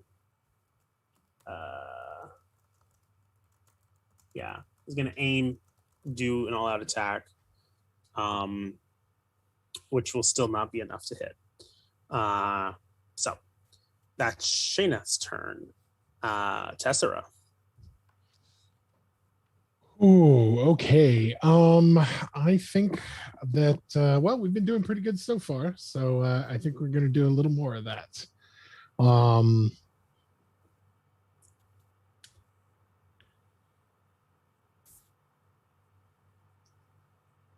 okay. Yeah. So I'm going to go ahead and dart forward with another bite. Mhm.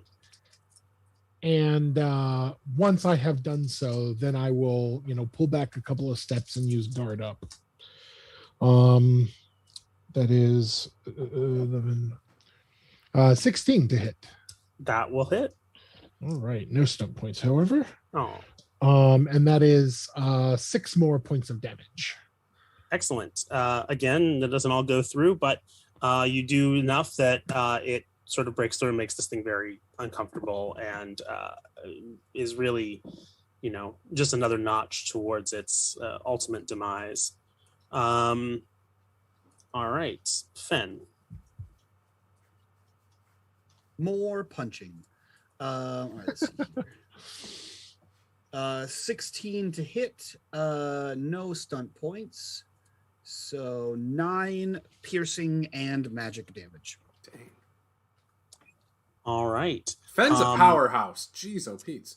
Yeah. He pretends he has weapons. You see, you see Fen just move through this whole thing, is jumping off of branches from the trees, spinning, doing lighting up this thing with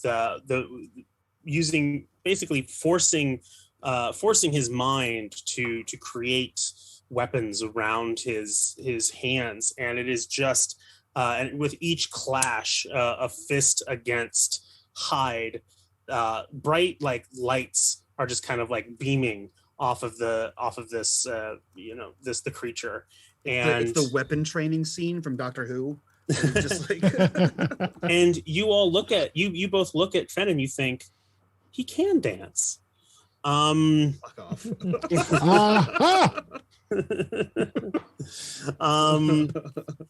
All right. It's looking pretty grisly for this thing. It's definitely on its last legs as it's getting lit up here. It's gonna make some desperate strikes out at Fen, who seems to be the biggest threat at this point.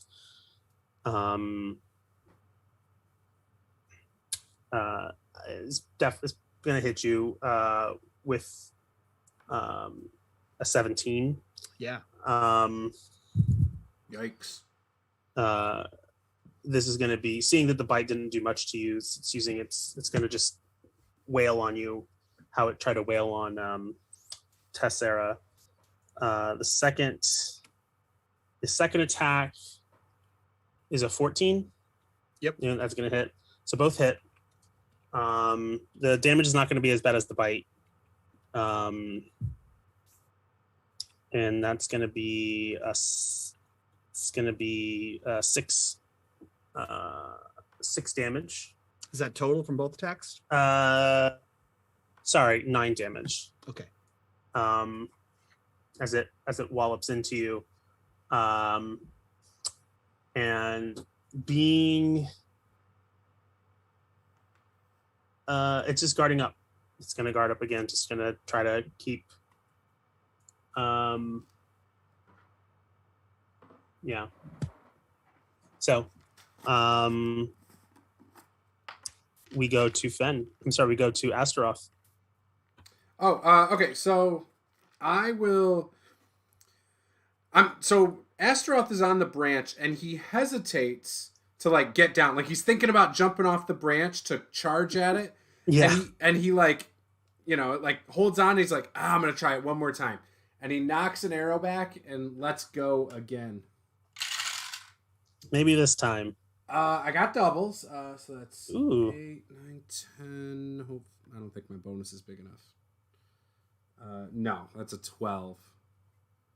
12, and sadly is not going to be enough. So this arrow splits a budding flower on the next tree branch over and goes flying off past into the bushes somewhere. All of Ainara's words are just in the back of your head with every miss, with every like not at this point, like the groan of the knot of the pulling back of the bowstring.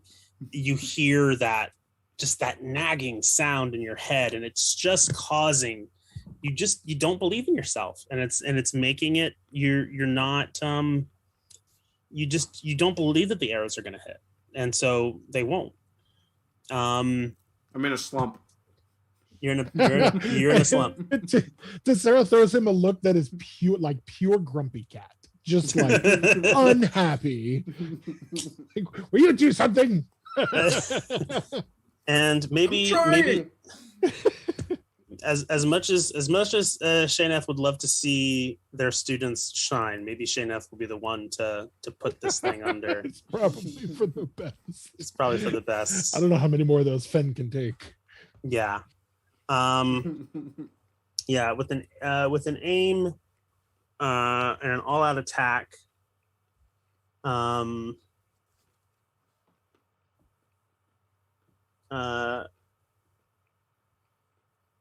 this going to be? Minus to the defense. Yeah, no, but that's with an aim. Yeah, it's going to hit it. So aiming, they take their time to really consider how everything is moving. Ducks in. We'll see what the damage does.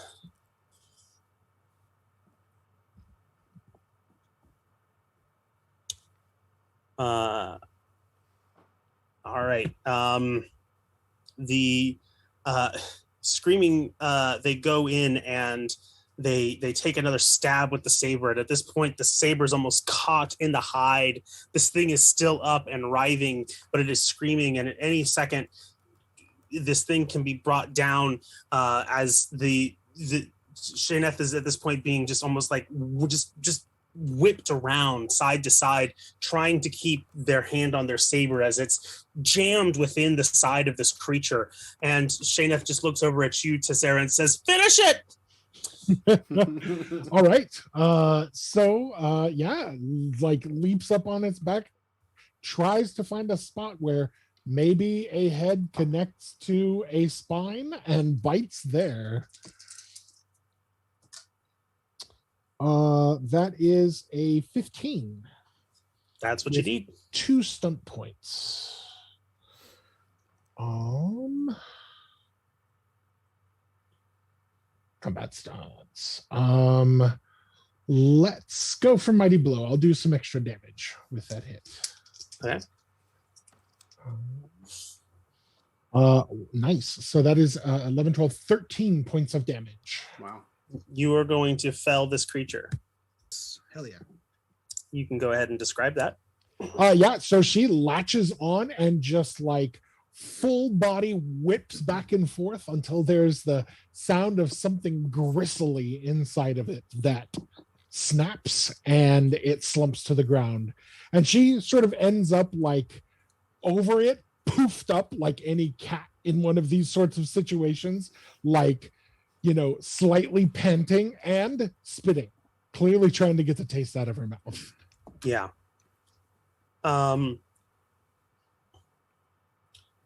The creature dies and it almost deflates as what was once this big roiling orb of mouths and perhaps hands and tongues and teeth just kind of turns into like a pancake.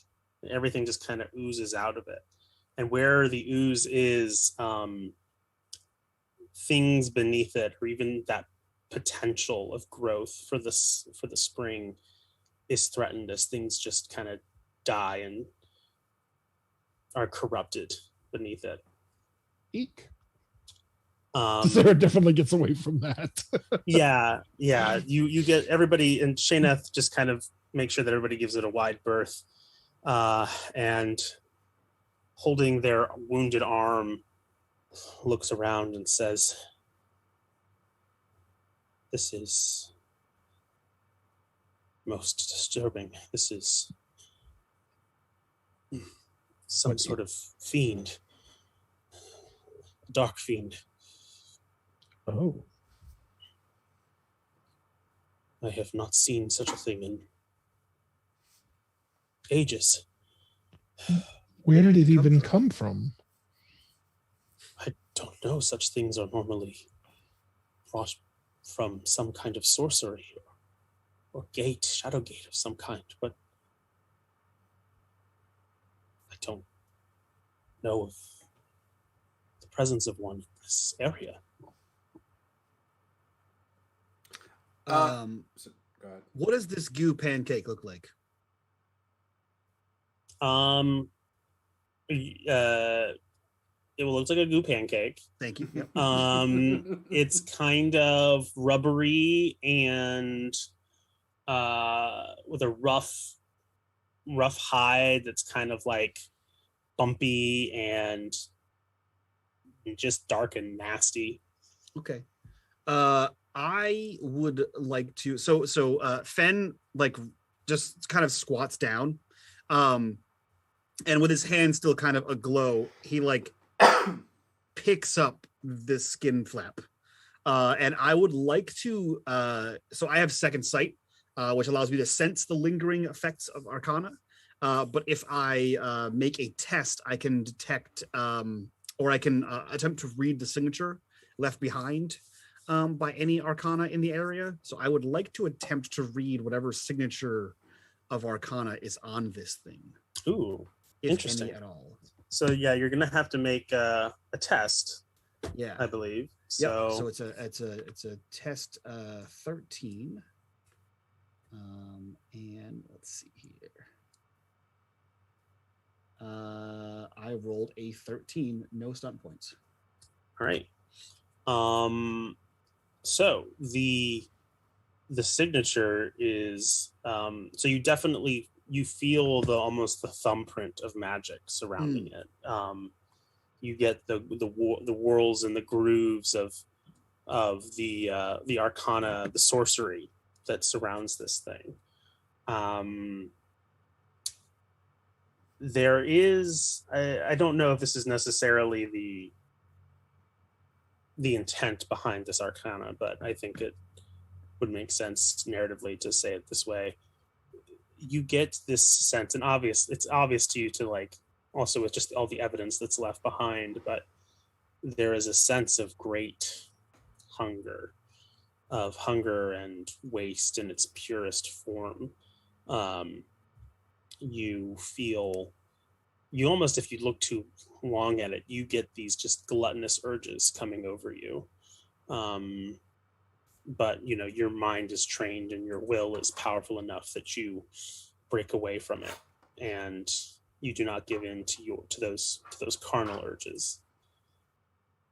You think that you could recognize the signature of this magic if you were to find it again, if it was cast again, to encounter it again. Okay. Yeah.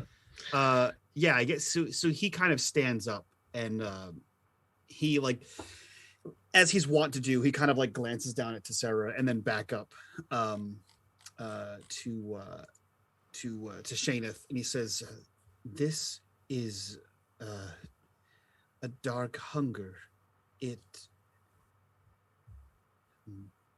I could see it again if it happened. I could tell where it came from if it were to happen again." Terrible business. It must have come in the very small hours. Word of the attack at the farm. I got it just at the break of morning when the Jirages were waking. I have an idea of what this might be. Thank you for your assistance, all of you. I am proud of all of the work that you've put in to come where you are, to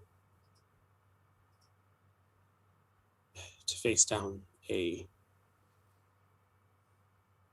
watcher is something that few, even of the sovereign's finest would ever have to deal with, and to be candidates is, well, there is nothing we can do about this currently except to research. I will take care of it. You should celebrate the lives you have kept here today. Please, just be discreet. I will speak to the rector and get scholars down here as soon as possible. Try to reclaim the land. What about the family? The family are fine. They were able to lock themselves away. The thing went for the livestock. We will have to find a way to recompense them for the loss of their beasts.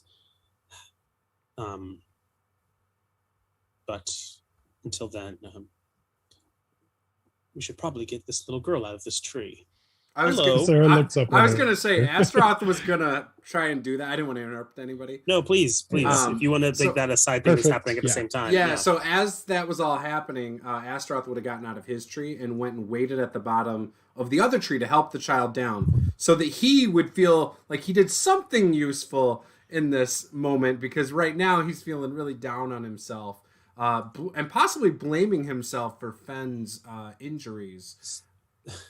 So you come to this little copper skinned girl who is in the tree. She's got this like her hair is like tangled with some of the twigs, and you can tell that like face is wet from crying, and is all nerves at this point as you approach.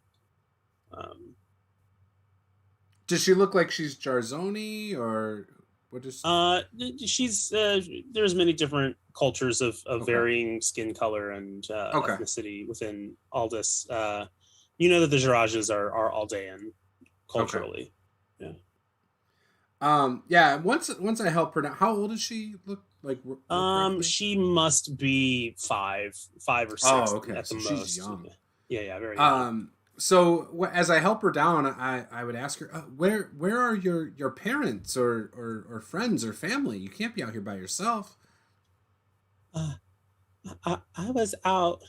I was I wake early to feed Cynthia. Who's Cynthia? Cynthia's a goat. Oh, I'm assuming Cynthia didn't make it then.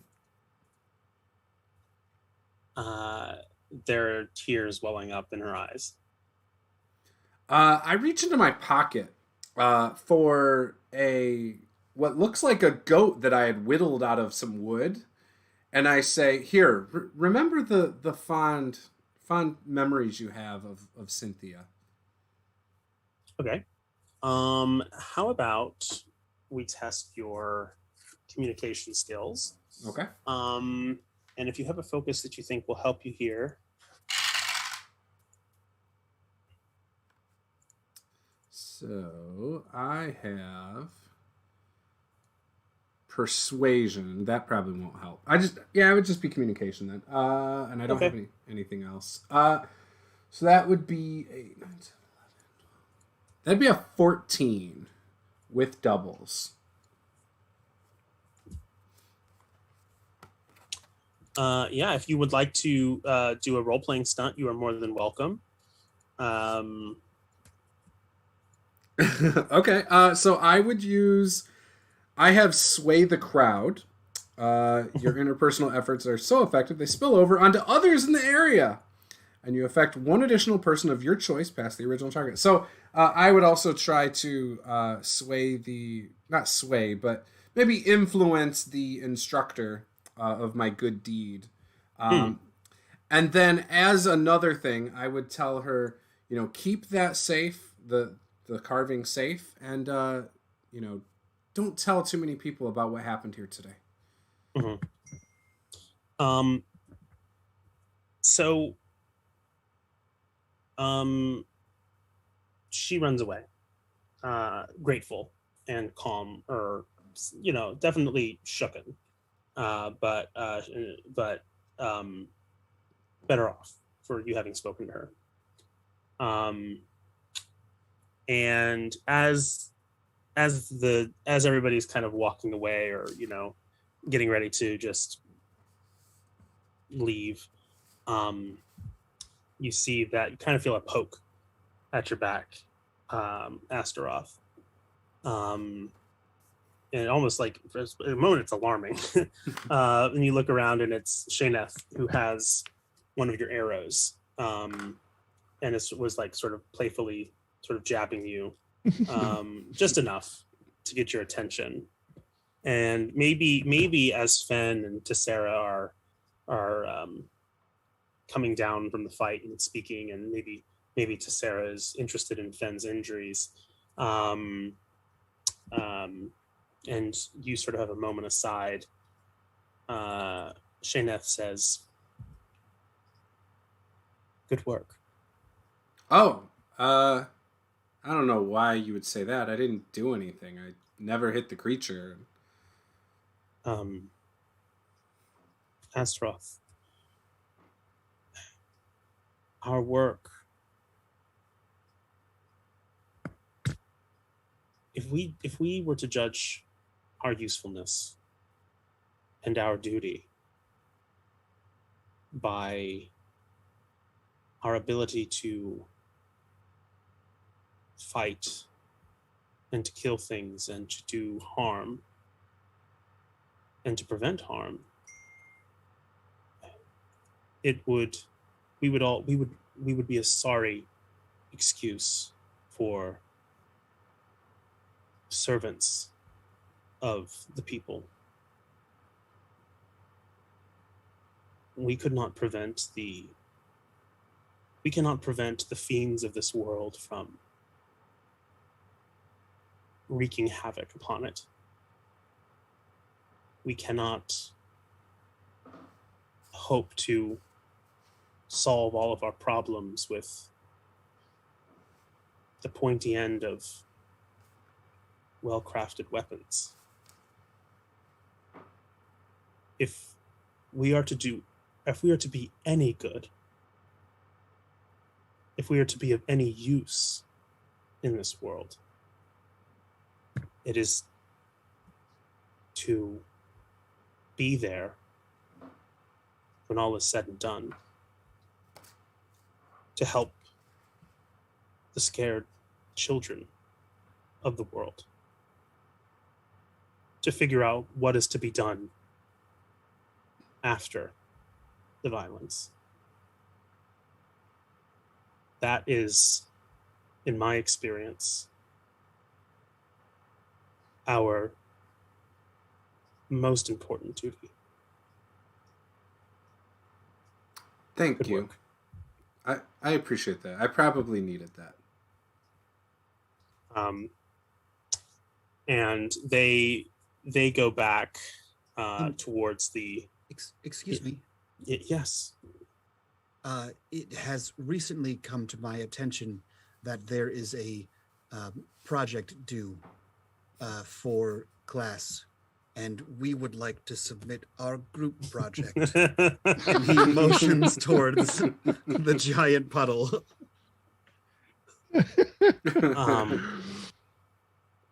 They look over, they consider, and they say, "Your submission is accepted. Of course, I will have to consider the accumulation of your efforts here, and of course, you will have to. We will have interviews to see what you have learned, and sort of an oral examination, if you will. But this is certainly to be noted."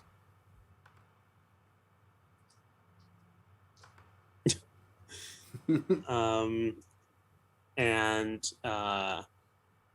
they say, "Well, Don't worry about me. I've already sent a psychic message to the rector. They should be bringing folks. Apparently, the healer is busy. Something there was a foot injury, on in the Great Hall. Yeah, Ionora dropped a knife in her foot, I think, if I remember right. Very strange. She is very skilled with blades. That does not seem like something that she would do. She was playing with it. She should know better. In fact, I would think that she would. This is very strange, but this is not. There are bigger things, obviously. Please. She was very taken with Astaroth. This seems like something that's not my problem, and seems like a personal thing. But thank you again for your help. Listen, we need to be vigilant. Obviously, we don't want to put together this fete and people are hurt. We will do our best to investigate. If you had any other plans, please go about them and just try to keep everybody in good spirits. I'm sure word of this is going to reach. It's probably already reached where it needs to reach. So do your best to be to keep this place together. I would apologize as soon as she kind of said we were dismissed. I would apologize profusely to Fen and to Sarah that I was not able to do more, and I'm sorry about Fen's injuries. So Sarah, did you get hurt too? I did not. Okay, it was just Fen. Yeah. I was unaware that you were involved in the fight. Yeah, that's the problem. I don't know what happened. I couldn't hit it. The one time my arrow bounced right off of its back. I saw that, Esther. The thing was uncanny. You really shouldn't blame yourself. You really shouldn't blame yourself. I mean, it was a dark fiend. Who knows what it was doing? I'll be honest. Under normal circumstances, I would probably engage in a little friendly harassment of you at this point. But to be perfectly honest, if I were to do so, it would really only be echoing Ionora's words this morning, and I have no intention of ever following that particular act. So don't concern yourself with it. There's a great number of people who in a similar situation would have had just the same kind of difficulty. We worked together, we did what we were trained to do, and that's an end of it as far as I'm concerned. Yeah, that's the first time I feel like I've been in that kind of situation. I thought something was going to happen to you guys, and I'm not going to lie, I was a little scared, and mixed with the fact that I haven't been sleeping well because I've been so stressed out about graduating, and this project that they were talking about this morning really, really got me, anxious. Well, she glances over at Fen. That may have been tended to.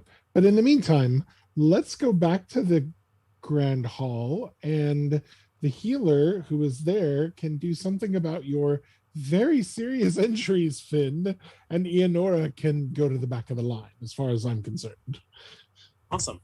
Oh, so I think unless there's I think we could maybe do a time jump a little bit with going back. So in terms of the healing, what I'm just going to say, because I don't anticipate there being any big combats right now, just consider yourself as healed as need be. I think we're going to go a little bit later. Juice, yeah, nothing too late, but so you are healed. We can say that the process of healing, maybe even dodging Ionora, the hubbub around campus, maybe even spreading tales of what happened and talking about it, that takes a good part of your definitely the rest of the morning, and then into sort of luncheon, which is sort of when you you finish a meal. Everybody makes sure that Fen is okay. The Right. magics work very well. The Arcana is excellent, and you are sent along your way for the rest of the day. There is obviously a lot of all of the scholars have basically, and the researchers have been moved now from the dig site up on the mountain to down to the Girage farm to just look at this thing and figure out what the hell is going on. So you also get word and see that after their injuries are taken care of, that noble Shaneth leaves and goes about investigating. Maybe even goes into the wild to maybe see if there's to track anything or to figure out what's going on. So they are not around. How do you spend the rest of your day? So this is still the same day? Still the same day. Okay. We'll say we're going into like the afternoon. I would have probably, for a while, I probably would have been looking down into the grotto. Okay. But I wouldn't spend too much time there because I don't want to, not be around my friends. Especially after Tessera was nice to me earlier. Mm-hmm. I think I would definitely try to capitalize on that a little bit, and because I already try to spend too much time around her as it is because I'm fascinated by her, and that's probably part of why she usually is poking jabs at me because she's probably like, "Get away from me." you see as you're by the grotto, you see that there are children, sun drenched, even though it's cold here right now, this is still the Aldous Coast gets plenty of sun. It's a pretty temperate, warm place, and so you see that these kids are all from around the village. Pretty much the Aldean kids are taking turns jumping into the grotto, into the Tear Catcher grotto, and coming up with pieces of like shards of like old pottery, or and then there's arguments: is that pottery? Is that just a rock? And they're sort of judging who comes up with the bigger piece. Somebody brings up like the neck of like a broken jar, and is clearly the winner. And they all take turns grabbing him and throwing him in the water as his prize.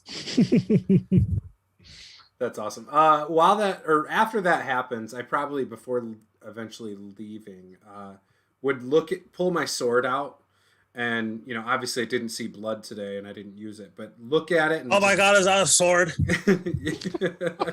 And look at my mother's name on it and kind of run my fingers on it. Is that a sword? Is that a sword? Is that a sword? Yeah, it is. It's got my mother's name on it. Why is your Bob on a sword? Is your Bob a sword? Why is your Bob a sword? No, little fella. I just miss my mom, and this reminds me of her. Oh, did she use a sword? Is that her sword? No, it's mine. I had her name put into it. What was the last thing you killed with a sword? Was it that monster? I heard there was a monster. Is it true that there was a monster? No. Well, I don't know if there was a monster. I didn't kill anything. I haven't killed anything in a long time. So you don't know how to use it? I'm good with the sword. How old are you? 7. 7? And how come you're letting these other kids... Can you swim? Because these other kids clearly can swim a little deeper since they got the power. Hey, that is very rude. You just I can swim deep all I want. Listen, look at all the stuff that I got. And he goes and he has like this like bindle of like just various broken pieces of pottery that he's collected. Some of them are quite nice, and you think that some of the scholars would find them interesting. But they're ultimately just broken pieces of the past, and shows them to you. Some of them are just nice rocks, and it says, "Yeah, I got a lot of them, and I'm pretty good at it.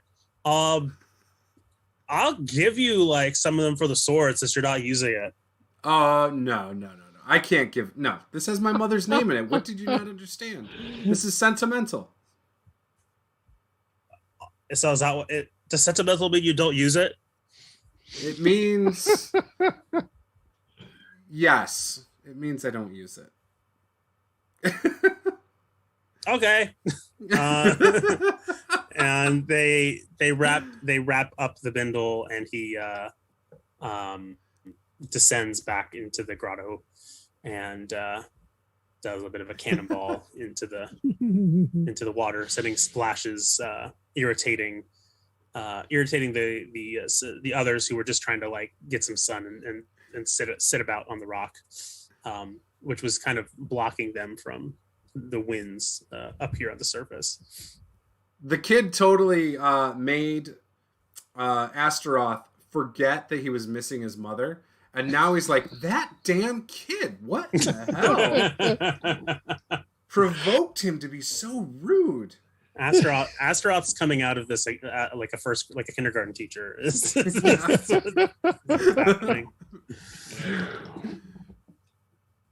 All right, so that's what kind of Astaroth starts doing. Spends a bit of time watching the grotto. What else is everybody else doing?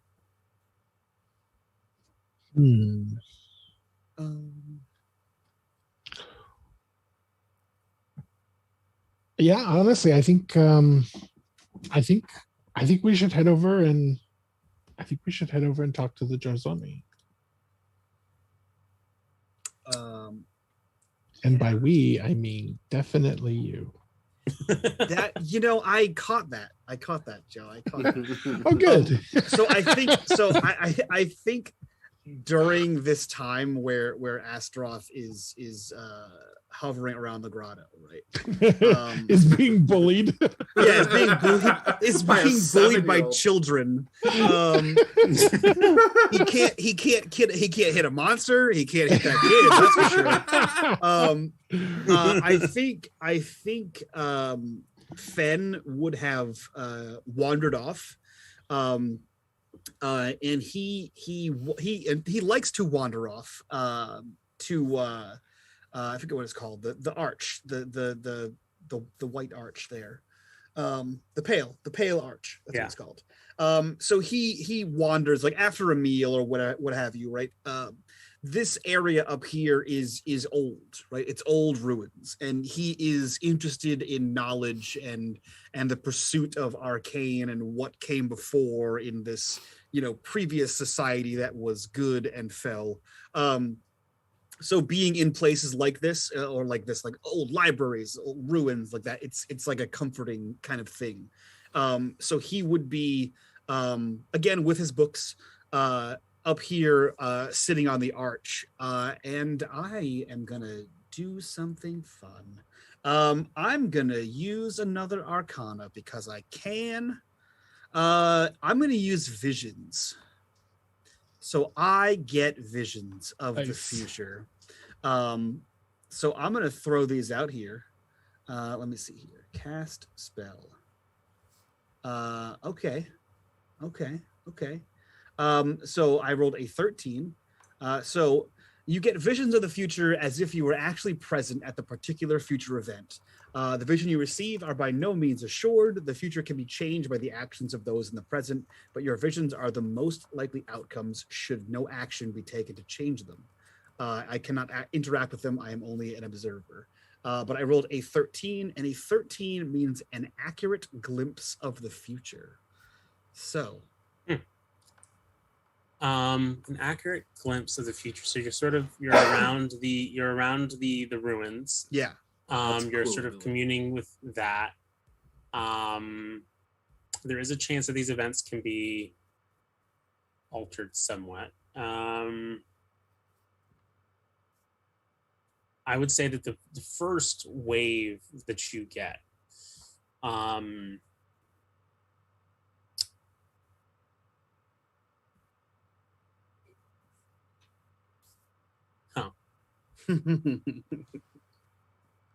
does it give a time frame about when in the future? No, nope, just of the future. Okay. Visions are my favorite GM tool, so I was like, You see, taking that. You see, you at first you think that you see that same dark fiend, but then you just realize it's the same type of dark fiend, and there are multiple. And you see that they are, at first you see that there's just a wave of them that are kind of like coming through the darkness and moving towards places that small hamlets, just like Point Cruz, and people are running. You see Sovereign's finest, people in like the uniform of the Sovereign's finest, lying dead on forest floors. You even see amongst this a fallen banner of the Knights of the Blue Rose.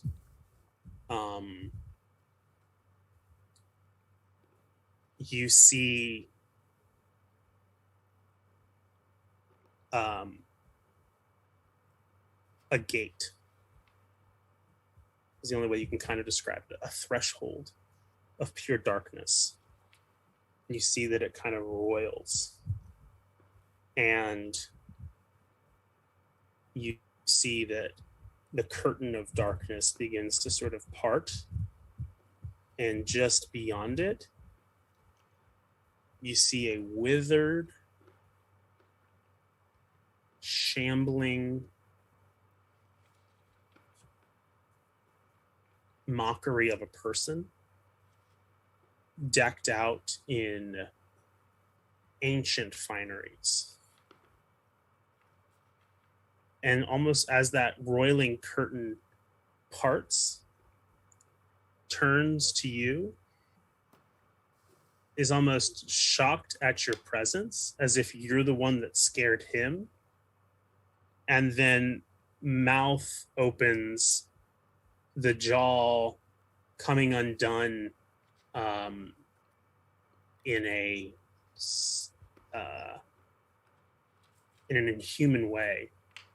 And what seems to almost be, at first, seems almost to be like a gasp or a shriek of surprise, turns into a terrible howl, which fills you with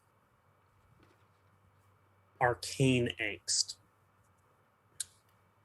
And then you are left feeling hungry, extremely hungry, and you're almost wandering around blindly on the stones. There are no researchers here now. You're left alone amongst the ruins.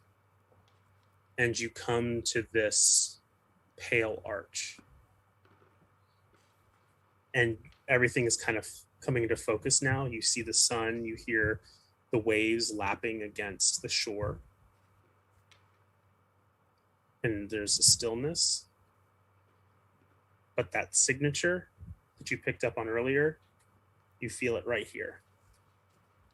Do not like. Yeah, I think he starts to walk away from the arch, and probably gets like halfway through the researchers camp, and then realizes that he forgot his books, and there's nothing more important than those, and returns to go get them, and then continues back down. And while he's walking back the second time, he just, I don't know if there's a range on psychic contact. It doesn't say, so I'm going to assume there isn't. He just, he speaks. to Tessera and just says, "We have a problem. I'm What? headed to the keep."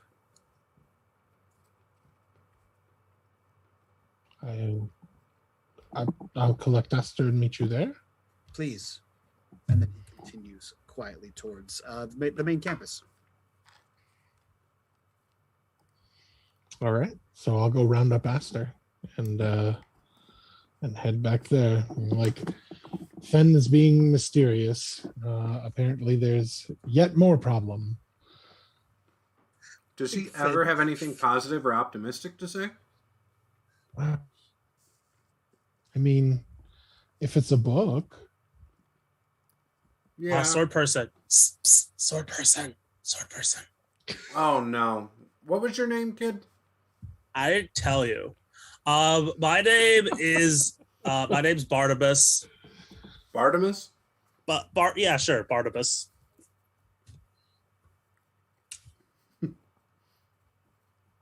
Sarah just looks at him like, what? What do you want? Yeah, what do you need, kid? I know where the monster came from. Whoa. Where? The water. How do you know that? Because, all right, it's kind of a secret. Can you keep a secret? Oh, of course. Can I hold your sword? No, tell me the secret. Can I hold your sword first? No. I look at to Sarah. What do you think?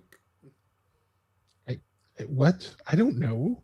Do I'm children not giving a normally hold 7-year-old a swords? sword. I just want to hold it. For this information, so I will hand it over very Sarah takes a carefully, step back. very carefully, and say, "All right, now do not swing the sword." I won't. I promise.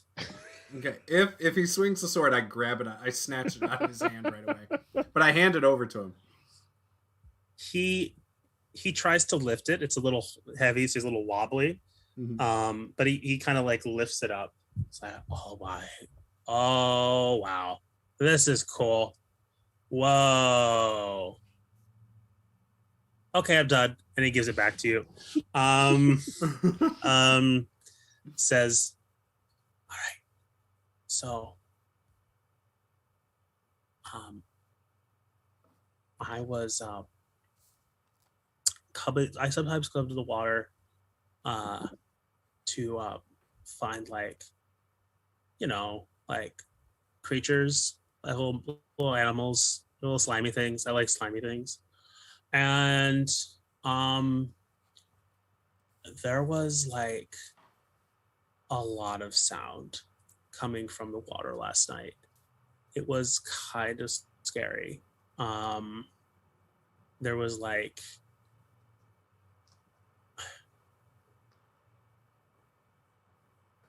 somebody was like sounding like real mean, and then there was like a moaning, and it was really scary, and so I didn't get any closer. But yeah, that moaning was like really scary, and so I ran away. Could have used a sword, but I didn't have one. Do you think if you had this sword, you would have been able to do anything? I could have fought it. You could barely carry it. You don't use it. Yeah, but you can't even hold it above your head. So rude. Are you supposed to like help people? How are you going to help people without a sword? I'm motivating you to get stronger. Oh, okay. Yeah. I'm pretty strong. Yeah, Anyway, that's like where I think that's where the monster came from.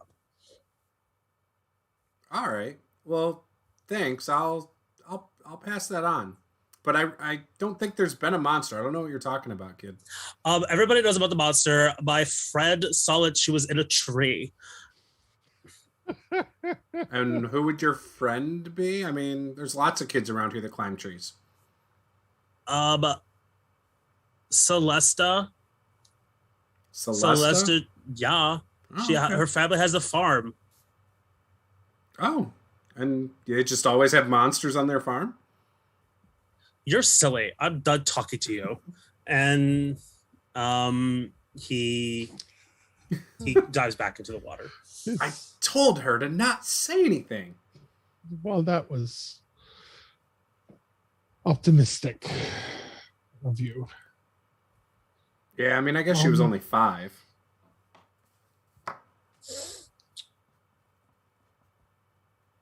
Well, should we go back to the keep then? Is that where we were going? We should, yes. We should meet up with Fen and let him know about this. If there is... Let's just say that if there's some source for dark fiends to come boiling up out of that water, someone should probably know. And it should probably be someone who is not us, or not just us. It could have been a bullfrog or something. They make loud noises by the water. I am... You think it came out of the water? I'm so angry at you for making me say this, but oh my god, I forgot to tell you something. I forgot. I completely forgot. I'm so sorry. Just Sarah like puffs up when he shows me.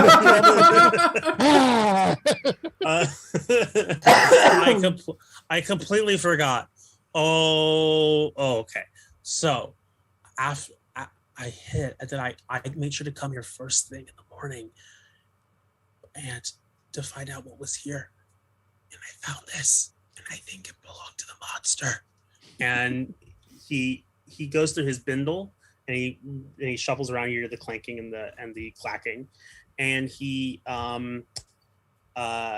gives you this piece of something, like it's like a metal of some kind, like a cheap metal, maybe like a tin that was easily like just kind of broken in half. And it seems to be some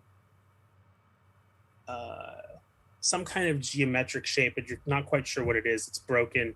You would have to spend some time to try to like really understand what it is, but it's like definitely the broken piece of some kind of like sheet metal something.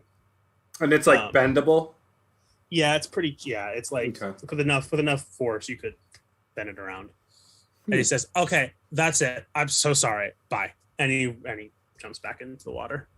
I kind of hold it up and I say to Sarah, what do you think of this? I have no idea. Knowledge about arcane things is why I keep Fen around. Should we keep this a secret or should we give this to Shaneth? I think we should show it to Fen first. Okay. But we should probably ultimately let Shaneth know about it. But I'm going to hear what Fen thinks first. Okay. Before we do that, I just want to check on my horse and make sure my horse is okay. Yeah, sure. So you go over to the horse, to the stables. I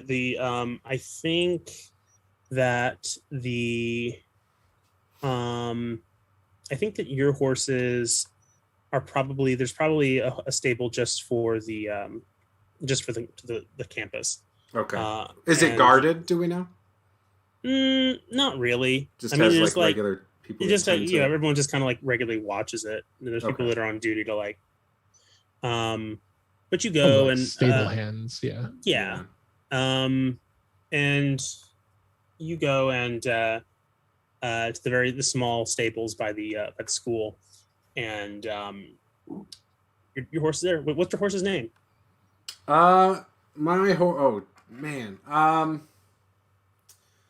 It's a female horse, and her name is Equine. Equine? Yeah. Cool. Equine. Okay. Equine. Did you name your dog? I couldn't think of anything off the top of my head. My dog's name is Canine. Canine with a K. No. I didn't name her. Okay. I was not her first owner. That 7-year-old was. Yes. It used to be Barnabas's. The whole story there. So yeah, you go off to stables. Equine is fine. How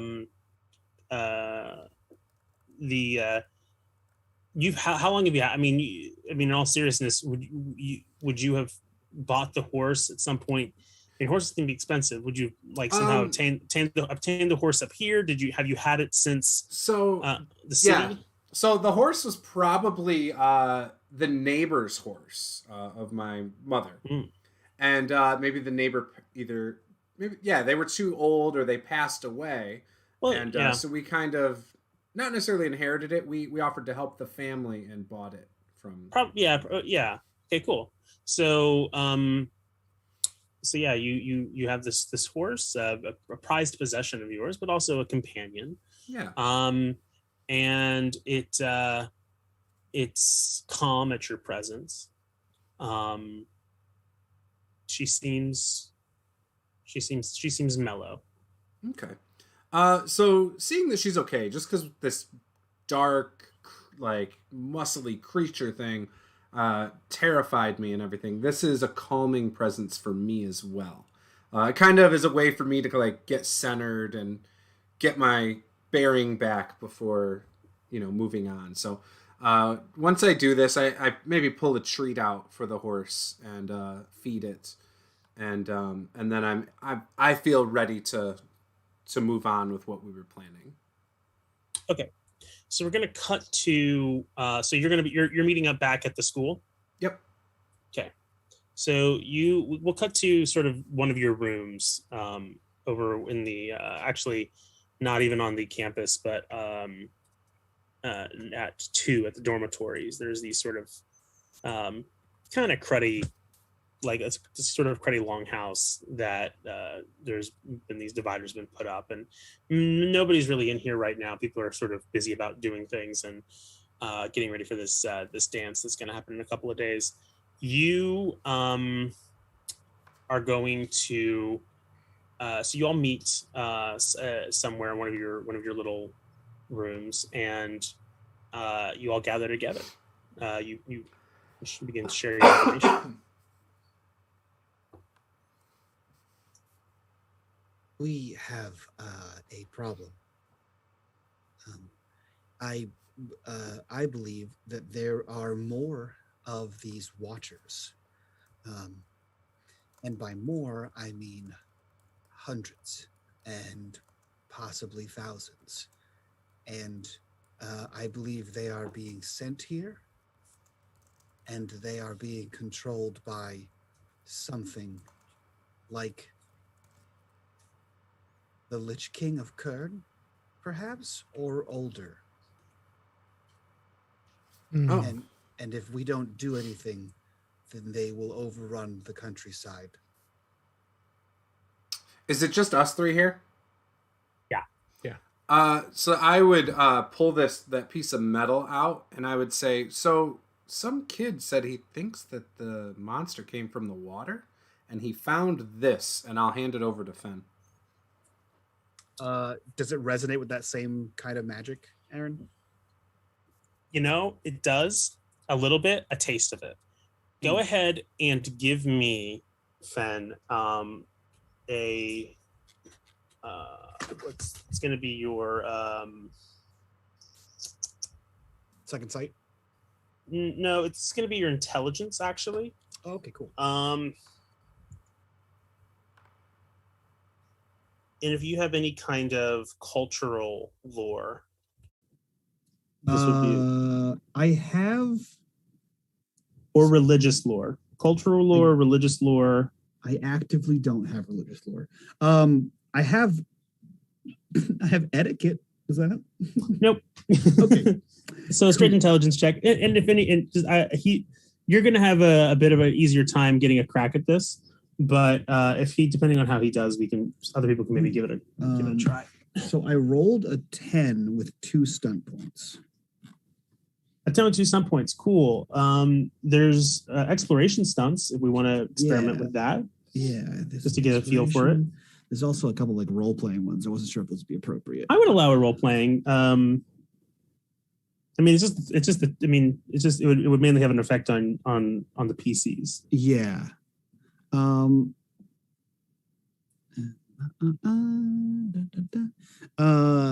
Let's see here. You search any kind of typically consumer test. They have as much. Yeah, none of them really work for 2 stun points. I mean, the right tools could be, I guess, massaged into being something that I can use to like reset this thing to how it's supposed to go, as opposed to like it's clearly non-functioning at this moment. Well, I'll tell you what it is. Great. This is probably, I don't know if this is something that you would have on you, but you at this point go through, we can say that we're in your room and you go through your personal possessions. Mm-hmm. And you find that the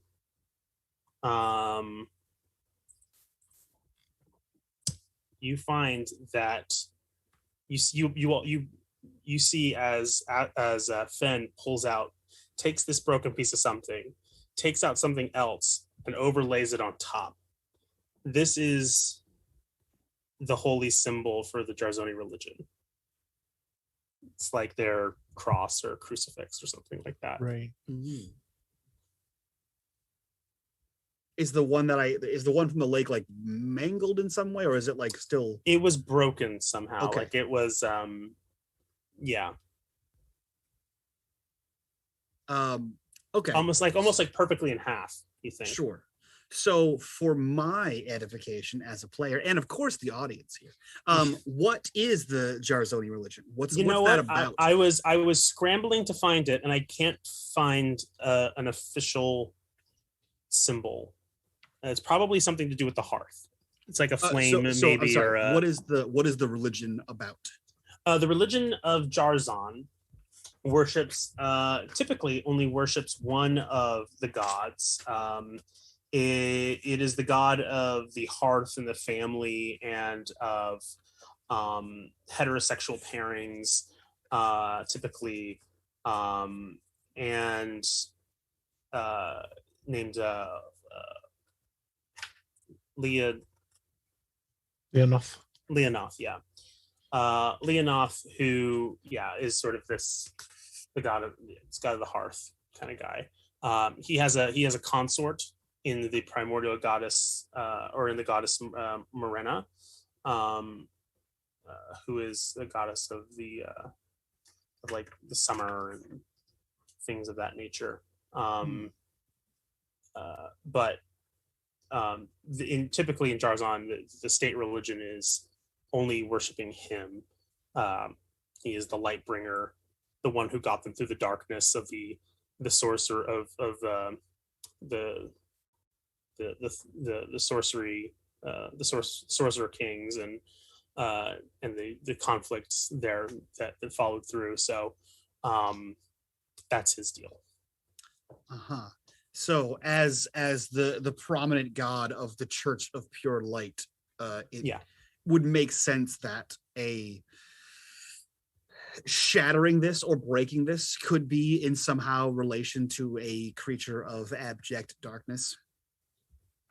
I mean, that's a deduction that you can right. make. That's a plausible connection that Fen could possibly make. Right. Oh yeah, I don't. Yeah. And it does have like a small hint of that magic. You said? Yeah, there's like you get a scent of the magic coming from it. Yeah, he like looks at this. Does actually, you know what? One more question for you. The break, is it a clean break or is it like snapped? Because this is it's a bit of a cheaper material, cheaper than the material used for yours. Mm-hmm. It looks a little rough, but it could have easily been done by hand. You don't need a tool to break something like this. Okay, gotcha. Yeah, he like looks at this and like takes the one he has and kind of not like unceremoniously kind of tosses it back in like his trunk, and hands it or just places it on the bed. He says, "This does seem to have some connection to the Watcher, but only very slightly. I'm not sure if that is relevant. It is a Jarzani symbol, but it is broken. I sat on the pale arch and I had a vision of a future that could be of these Watchers in droves and the heroes of the realm falling beneath their myriad teeth. And there was some kind of controlling person and an archway or a gateway of darkness. Perhaps sorcerer. Sorcery is the work of shadow. Oof.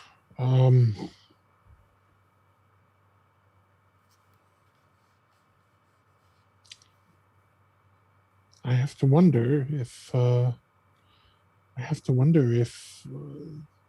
some of the Jarzoni who are here are in some way agents of this entity.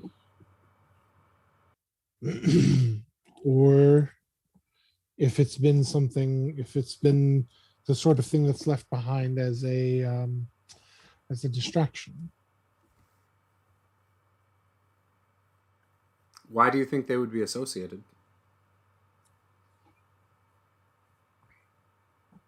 Well, the symbol is a shattered version of the state religion in Jarzon. Its breaking suggests, I don't know, an act of defiance or even blasphemy, perhaps. Which is the sort of thing that certainly would be associated with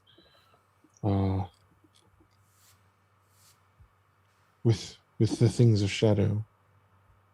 But why would they do this here?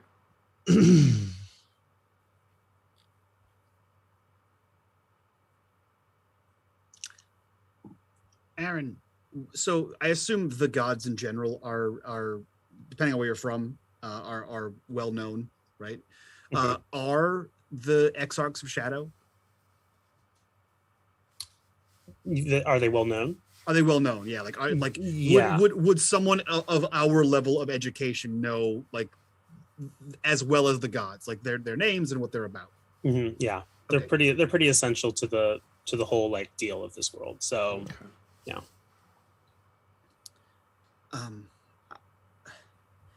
I would hate to even suggest this. This seems, first of all, above our station drastically. But given the creature we fought and its mouths, and the fact that it was driven to consume, and when I touched it, I felt a hunger, and in the vision I received, I also felt a hunger. Could this be some kind of work of... And he like gets quiet for a second, and Tessera would hear in his head because he's thinking it, Yungo. Exarch of Gluttony.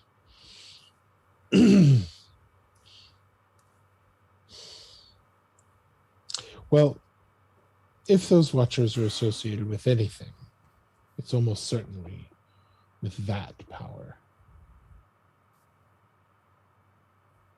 But who would be, even if it was a Jarzani, as you might suspect, who among them would be strong enough to... I would imagine that would take a great deal of power, of sorcery. Likely. I mean, assuredly.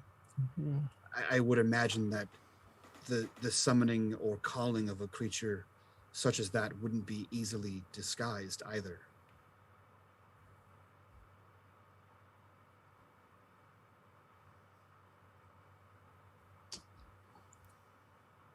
I wonder, is it possible that rather than being part of how it was summoned, this symbol is instead some sort of vessel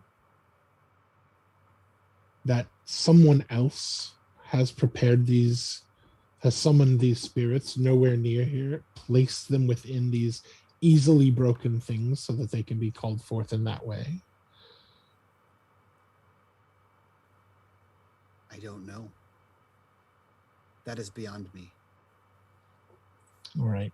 I think at this point we can make all sort of guesses and conjectures, but I think we should probably bring this to our superiors. We should bring this to the headmistress. Yeah, the rector is the only person there. So that's the crow lady, right? Yeah. That's who it was referring to.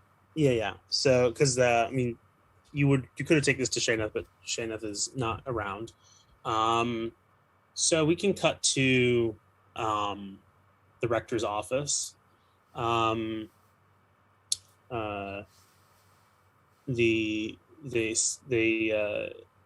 listen to your story. I'm assuming you tell them everything that you gathered.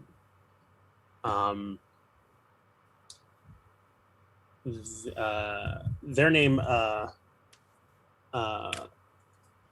the way, is their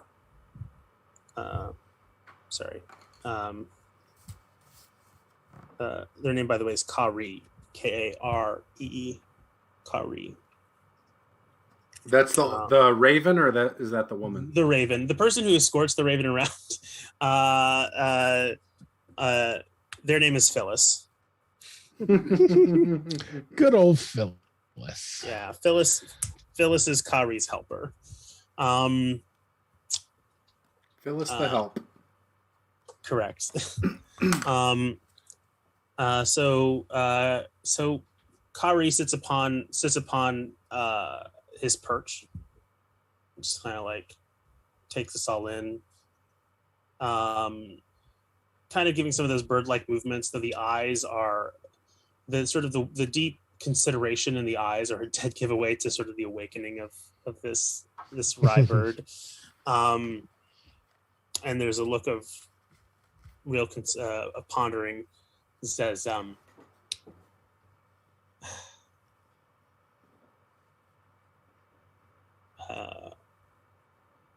as your story is kind of wrapping up, there must be some kind of psychic conversation happening with Kari and Phyllis, because Phyllis goes over to a library, to the bookshelves, and begins like pulling stuff down, and says, Kari says, I'm unfamiliar with any sort of, as Phyllis is kind of like flipping through books, any use of a holy symbol of the Church of Light to summon such a creature. I will say that this does, well, there is something strange about this, and it might put some things together. Phyllis, if you would, the case. And Phyllis goes over to a drawer, pulls it out, and you see that there's like the drawer shows like an actual like top part that's also locked. As the drawer is being pulled out, Phyllis takes out all of these keys and starts going through them, and then unlocks the door, pulls it out, and you are shown this velvet lined drawer, which has inside of it a a broken symbol of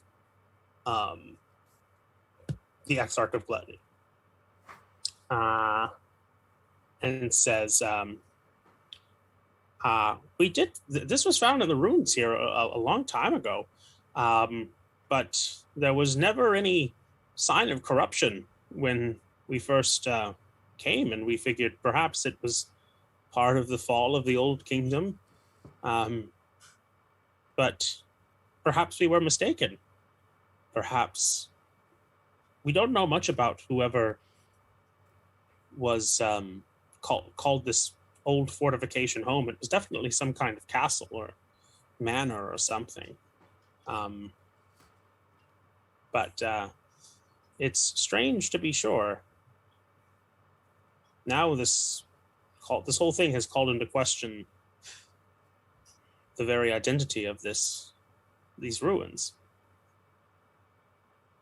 and the safety of us even researching them.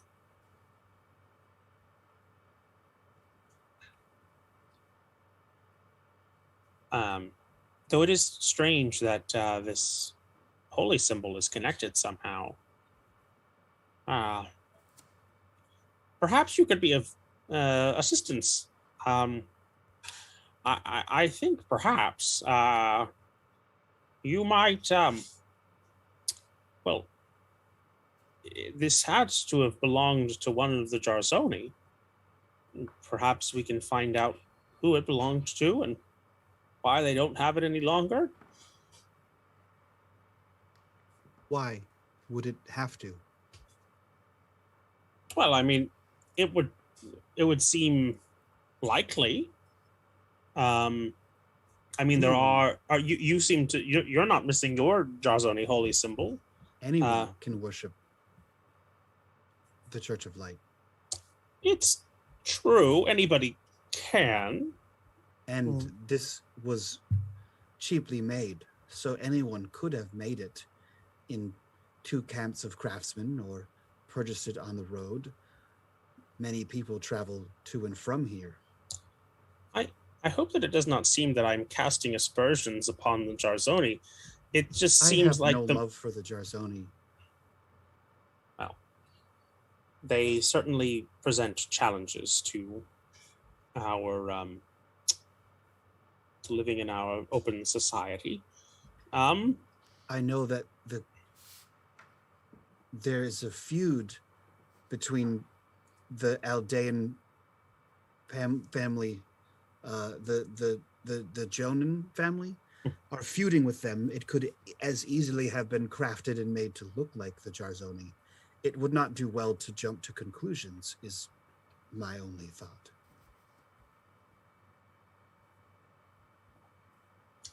Perhaps it's if you could perhaps find out amongst the town, Jarzoni or no, if they can identify or anybody is missing such an item, it would be useful to us. Our scholars and researchers, though they know somewhat about these things, they're not as much as part of the community as you Sovereign's finest candidates. If there's anyone who should speak to them, I would agree. It should certainly be us. So, if it's not too much trouble, if you could just maybe, while you're out and about, maybe look around. Hopefully the noble person will be here. Will be back soon. But we'll just have to wait and see. If there is potential for more of these creatures, these watchers, should we not warn people? They are creatures of hunger. It's only fortunate that they merely ate the cattle. Yes. I suppose. I suppose any good of I with the absence of Shaneth, normally the college is not concerned with the day to day of how the town lives its life, but you are the closest thing to a sovereign's finest in the vicinity. So, if you feel it's prudent to warn the populace and have them protect themselves, then Does it not fall on us to improve Aldous once we graduate? yes. Though you have to understand, I came here as with interest in the research of a lost civilization.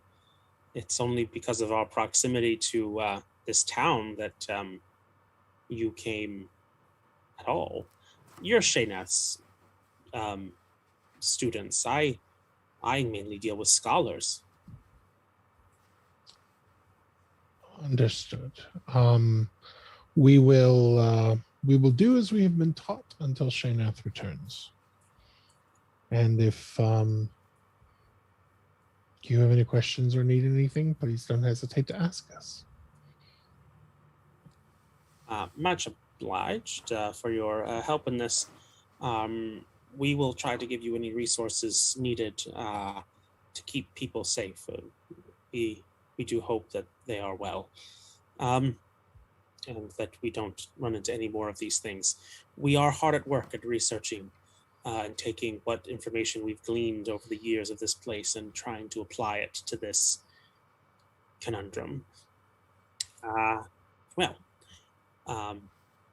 would caution your scholars.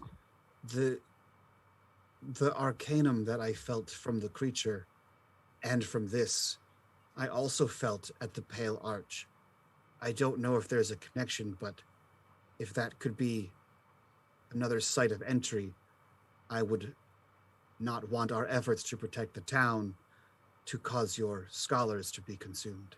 This is concerning for many reasons in that, well, the Pale, of course it would make sense that a dark fiend would, the only way for a dark fiend to come here would be through some sort of shadow gate. But the closest thing that would be bear the description of a shadow gate would be the Pale Arch, but shadow gates are very apparent, and we could have sworn that there was no corruption here when we came. We've had many an adept come through, but perhaps we were mistaken. Either way, we will be keeping clear of the Pale Arch.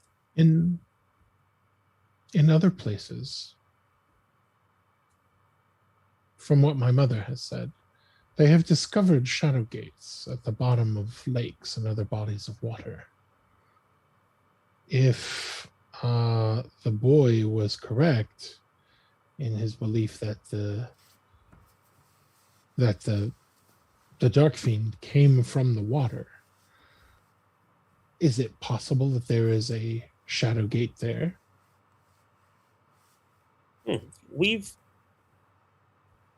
The children do love to dive in the water and have reached the surface before. I mean, it's obvious that there may be nooks and crannies and things that we didn't see, and we've sent some talented adepts to plumb the depths of it. But okay.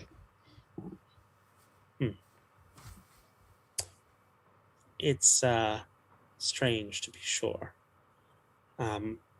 We will make sure to explore all avenues of what this could be. Yes, do be careful. I have some thoughts about what Fen, myself, and Aster can do while we wait. Well, thank you so much for your help in all this, and good luck to all of you. Thank you. We'll be in touch if we need anything, and please don't hesitate to do the same. So, we'll cut away from there. I can assume that the three of you will find some place to reconnoiter after this meeting. And I think the best use of our time is to, I think for the rest of this will be sort of moving us towards where these characters will go next. We might do a little bit of that, and then I think we could wrap up after there. We're already going a little bit over, so yeah. I think that your characters would probably find some private little corner of the campus, perhaps Sure. perhaps some library or even some instructor's room, some kind of workshop. Or Fen probably ducked into the library and we followed him. Actually, I think for once in your, like, you know, the friendship of this group here, he doesn't duck towards the solitude of the respite of a library. He was genuinely concerned.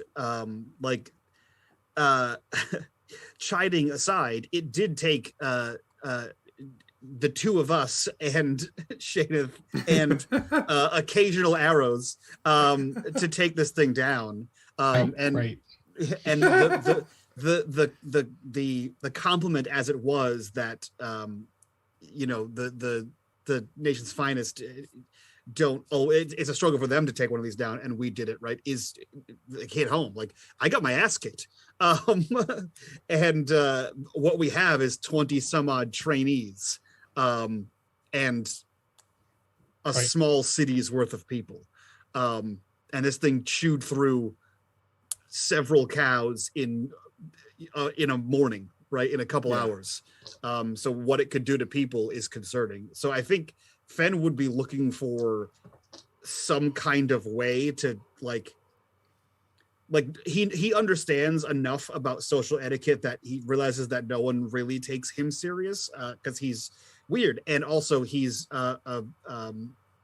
like an outcast in general, right? He's a Vata'an, which are weird in itself. But there has to be someone else they can talk to that can rally the group of trainees, and like explain to them, hey, look, it seems to be resistant to magic. It seems to be it has like impenetrable armor.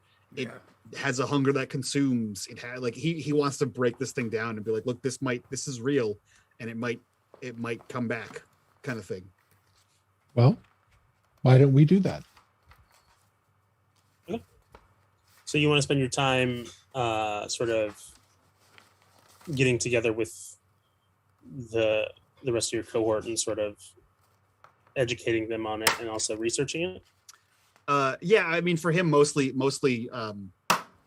letting them know, like getting together with the rest of the cohorts and letting them know what happened, what might happen, and their experience in fighting the creature. You are everybody is wrapped, and as more people start to kind of spill into this room, there's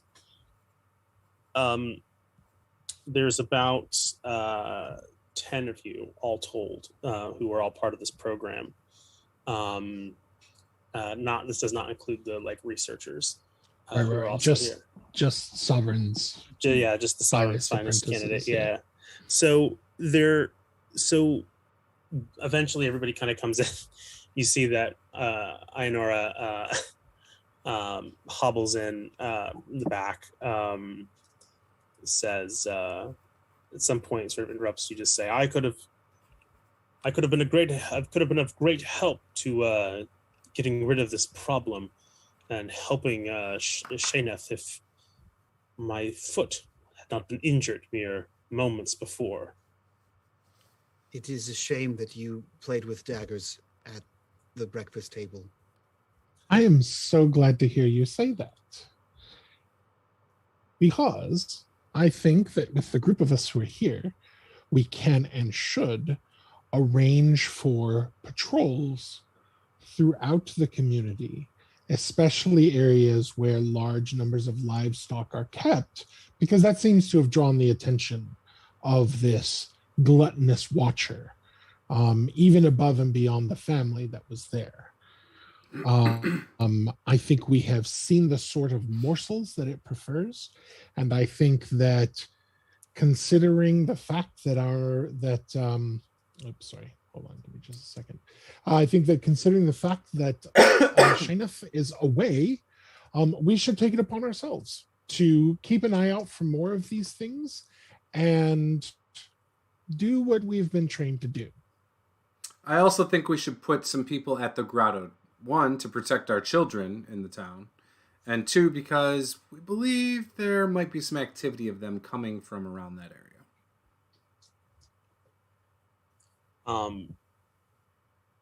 One of your folk, we're gonna say it's somebody. We're gonna say Julian, actually. Julian says, well, is anybody going to do anything about... Did you share all the information that you've gathered so far with them, like everything from your investigations? Presumably so, yeah. Presumably so. Julian says,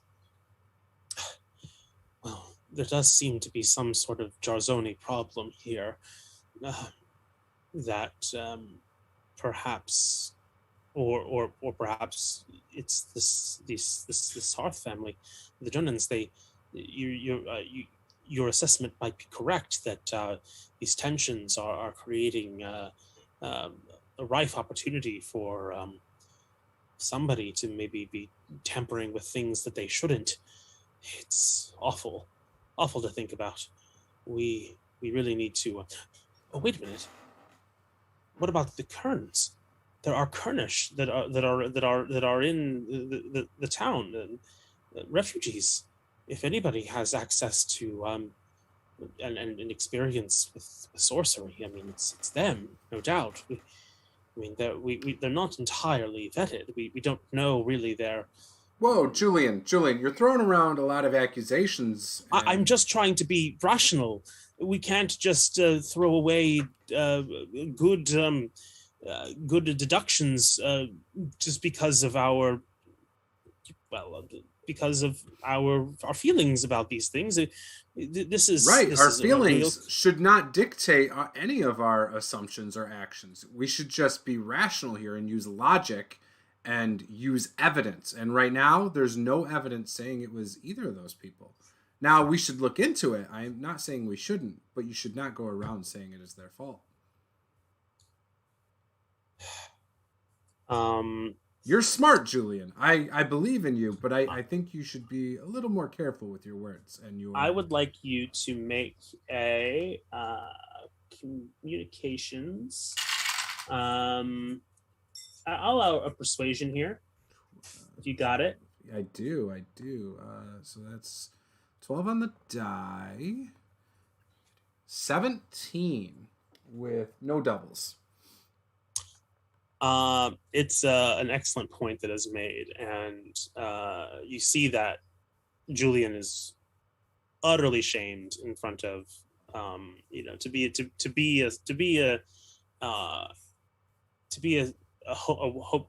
wannabe sort of sovereign's finest, and to espouse such, to let his anger and his prejudices, or his fear and his prejudices, dictate his decision making. He comes from he's in a stage of weakness, and your good counsel is admired by your peers.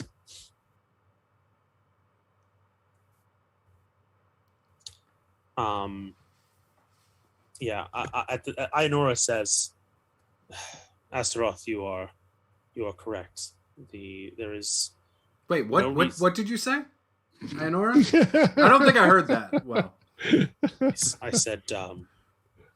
I said you are correct. One more time. Just one more time. I might not hear this for a while. She moves on. She says, just like my wife, she won't admit it more than once.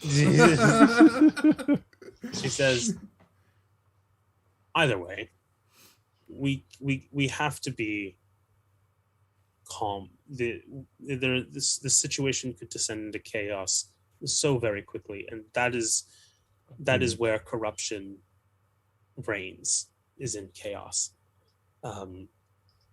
So we must have even tempers and a good sound judgment going into this. The people will rely on that. Nora, yes. Would you be comfortable putting together a patrol roster? Yes, I was just about to suggest the very thing. I'm glad to. The healers assure me that with enough arcana and enough of their skill, I shall be back to normal very soon. I can be. I can begin the process of beginning the protection of this town. Thank you. I would add that, and he motions towards Julian, despite the fact that the people of Kern have been known to covet shadow gates, the people here are refugees. I haven't spent any time among them, but they are refugees from something. Many of them are victims. Ionora pops in here. Many of them are victims of slavery and violence and all manners of cruelty and oppression. So one wouldn't think they would so quickly turn back to the source of their strife. We should, at this point, we'll say Emiliana pops up, a Lavel student. She pops up and she says, we should, though, be proactive, perhaps, in understanding that though all of us here are even tempered and of a good heart, there will be others who will not be in the town, and that we cannot assume guilt or innocence of anybody just because of who they are, but we also have to make sure that if things are already precarious as it is, we don't want the Kernish refugees to suffer because of whatever is going on here. Agreed. We'll have to be careful. Others will come to the same conclusion that Julian did, and while Julian is willing to listen to compassion and the right way of doing things, others may not do so readily, and so that's going to have to be something that we as a group look out for. I think that's also an excellent reason for us to begin our investigation among both the Jarzoni and the Kernish. Fen, you know the touch of that sorcery. You would recognize it again. And we already have plans to go among them and speak to them about the dance. So I feel like that would be an excellent reason for us to be in their midst innocently without levying any accusations, and perhaps give you the opportunity to shake to hands. see what you can sense. You just need to shake hands and kiss babies, Fen. I Not the other way around. would like to do neither of those things. We should not. Sarai speaks up. She says, we should not also assume that the Jarzoni are going to be difficult to work with. They do have, we know some about them, but they definitely chose to live in Aldous instead of Jarzon. They find our tolerance of their way of doing things at least preferable to their life there before. They have their congregation is actually run by a woman. They believe in the equality of the sexes amongst their sect.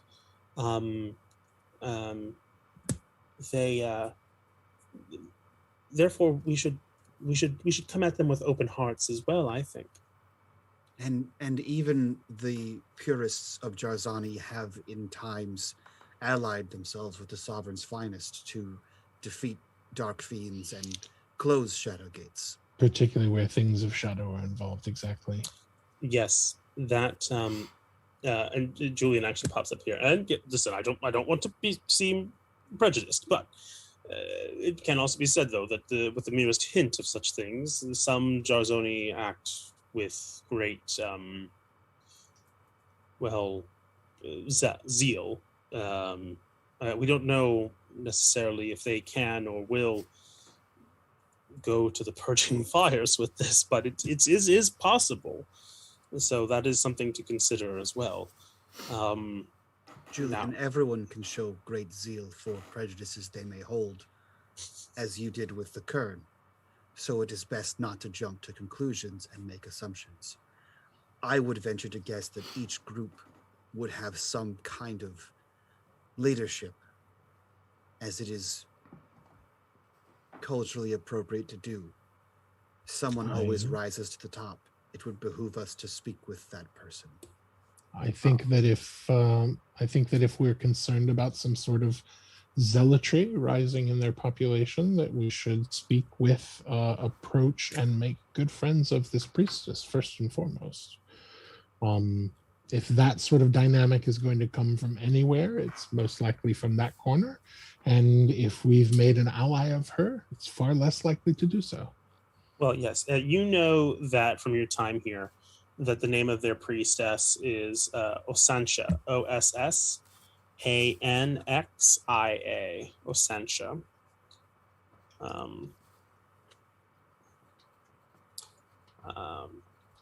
She's the priestess of the Jarzoni? Yeah, basically, and definitely their de facto leader. Can you spell her name one more time for me? I'm sorry. Sure. Osanxia.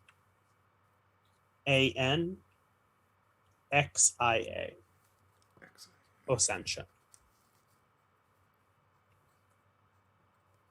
Do we know the equivalent in the Kern? And was it the homestead? Oh, the hearth home. Yeah. The hearth home, the hearth family, the sort of the Star family that lives here is they're part of the Aldean culture group, so they've got the same sort of leadership of or ties that the basic sort of Aldous citizens have. Gotcha. In the Kernish, they have amongst them, there is a Vatasha man named Surin, Soorin, Surin. Do we know what he is? Like, what is his role, title, or something like that? They're all just kind of survivors at this point. Yeah. You might hear he's old, so you might hear him as sort of being venerable Surin. Gotcha. Just So an old guy that led a lot of people, led these people here. Okay. Yeah. So he's just like an elder. Okay. Cool. Okay.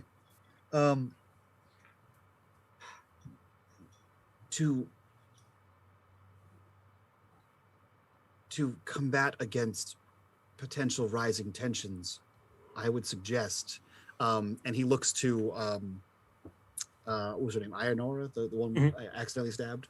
Yes. He looks to her and says, I would suggest that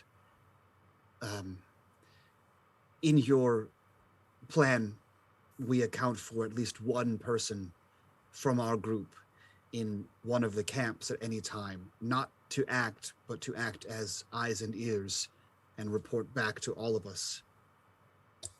Yes. Benjamar,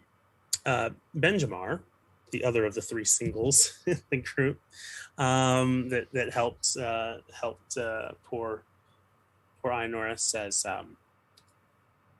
and I think that whatever plan that we come up with, I think that it wouldn't hurt to we should present our plan to to the people, a gathering of the people. I mean, we don't want to do this without their consent. We should help them the way that they want to be helped. We should at least have a conversation with everybody involved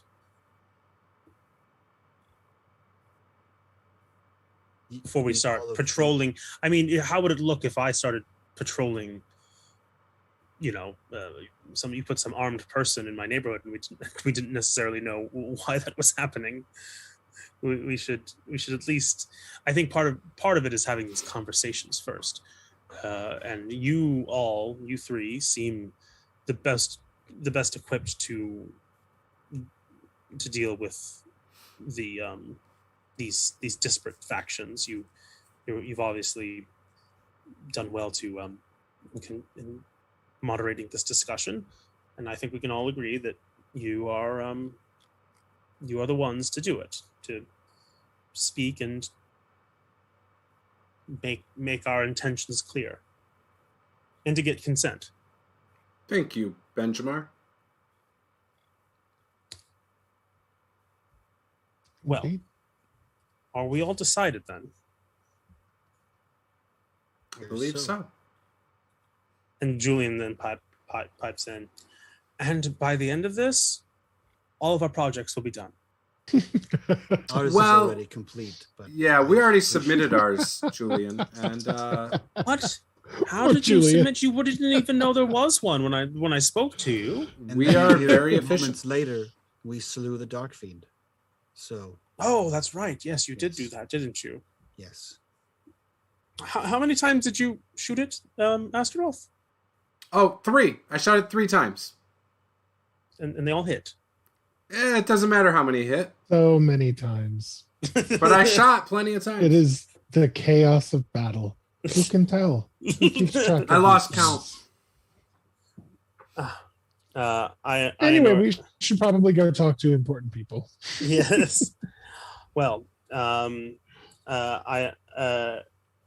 is a for the first time. I mean, you've all sort of been acting as individuals this entire, and sort of small groups of friends, and but for the first time, the 10 of you who make up this cohort of soon to be or hope to be Sovereign's finest, you sit and you look around satisfied with yourselves at acting not merely as individuals, but as companions and as those committed towards doing right by the people of this land. And you go off heading towards the heading into the town, just as afternoon begins to turn, just as afternoon is sort of lazily beginning to turn into evening. And I think we will have to end there. I would have loved to have tied all of this up with a pretty bow, but I think that it's I like where this is going. I like what we've found and what we're doing. So we'll see. I know we're scheduled to meet in 4 more weeks. The 6th of August. Yeah, we'll see. We'll see how far this takes us next session. I've got plans as to how this is kind of meant to be paced out, but I think we're kind of getting. I'm glad that what we're doing is still like showing off the fun little intricacies of Blue Rose and totally. Yeah, I'm loving so likewise. Yeah, so maybe it's a triptych, maybe it's a diptych, maybe it's a mural. of disparate parts all coming together to form one beautiful image. We'll find out when we get there. But thank you so much. I hope this was a fun time. I had a fun time. I'm glad we got to do some magic. I'm glad we got to do some combat. Yeah. I'm glad we got to do some social interaction. And I love the characters. So yes. Thank you so much, Juce. Hey, no problem. However you want to wrap this up, it's your channel. I'm not your boss. Mostly you are. No, I'm just kidding. So, well, like he said, everything's coming along great. I definitely see some character development. Really enjoying it. Already feel like there's some things within my character alone that are going to be changing and growing, and I'm excited about that. Thank you for running the game, Aaron. That was great. Loved the characters you brought in. They surpassed my expectations already. So cool. Thank you. I loved it, and you did a great job with the pace, I think, and keeping things flowing through the town and everything, and allowing us to breathe within our characters and really, explore these scenes. That was fantastic, and not a lot of DMs, sit back and let you have that moment sometimes. So again, thank you. You did a great job with that. Yeah. With that, very much so. Yeah, with that, if you are watching this your first time, please subscribe, give us a like. If you want a chance to win either the Players Bundle or the Narrators Bundle, you can go over to Facebook, Twitter, or Instagram. I posted a post at the start of the game. Tell us what your favorite moment was from tonight. If you want to do it on multiple social media platforms, you can get more than one entry, but it has to be a different moment. So post it in there, and on Monday night, I will do a stream, and on stream I will put all the names in and choose a winner of each bundle for this session. We're going to do that for the next 2 sessions as well. All of the links to these guys is in the description, so you can check them out. Joseph works for Green Ronin. He's got some books that he's published. Go check those out. Some books outside of RPGs that are novels. Yes. So go check those out on Amazon. Michael from unMade Gaming on Twitch and YouTube. Go check him out. And Aaron, I think, had only shared his Twitter, if I remember correctly. Yep, so just AARONDVS. Yep. Yeah, and obviously you can go support Green Ronin. I think there's a discount code in the description that is going to run for the duration of this campaign, and then it will be gone. So if you want to go and save some money on I think it's 10% off, go over there. Again, link is in the description. With that, guys, thank you all for playing, and thank you guys for watching. This is Master the Game. Game on. Thanks, everyone. Bye.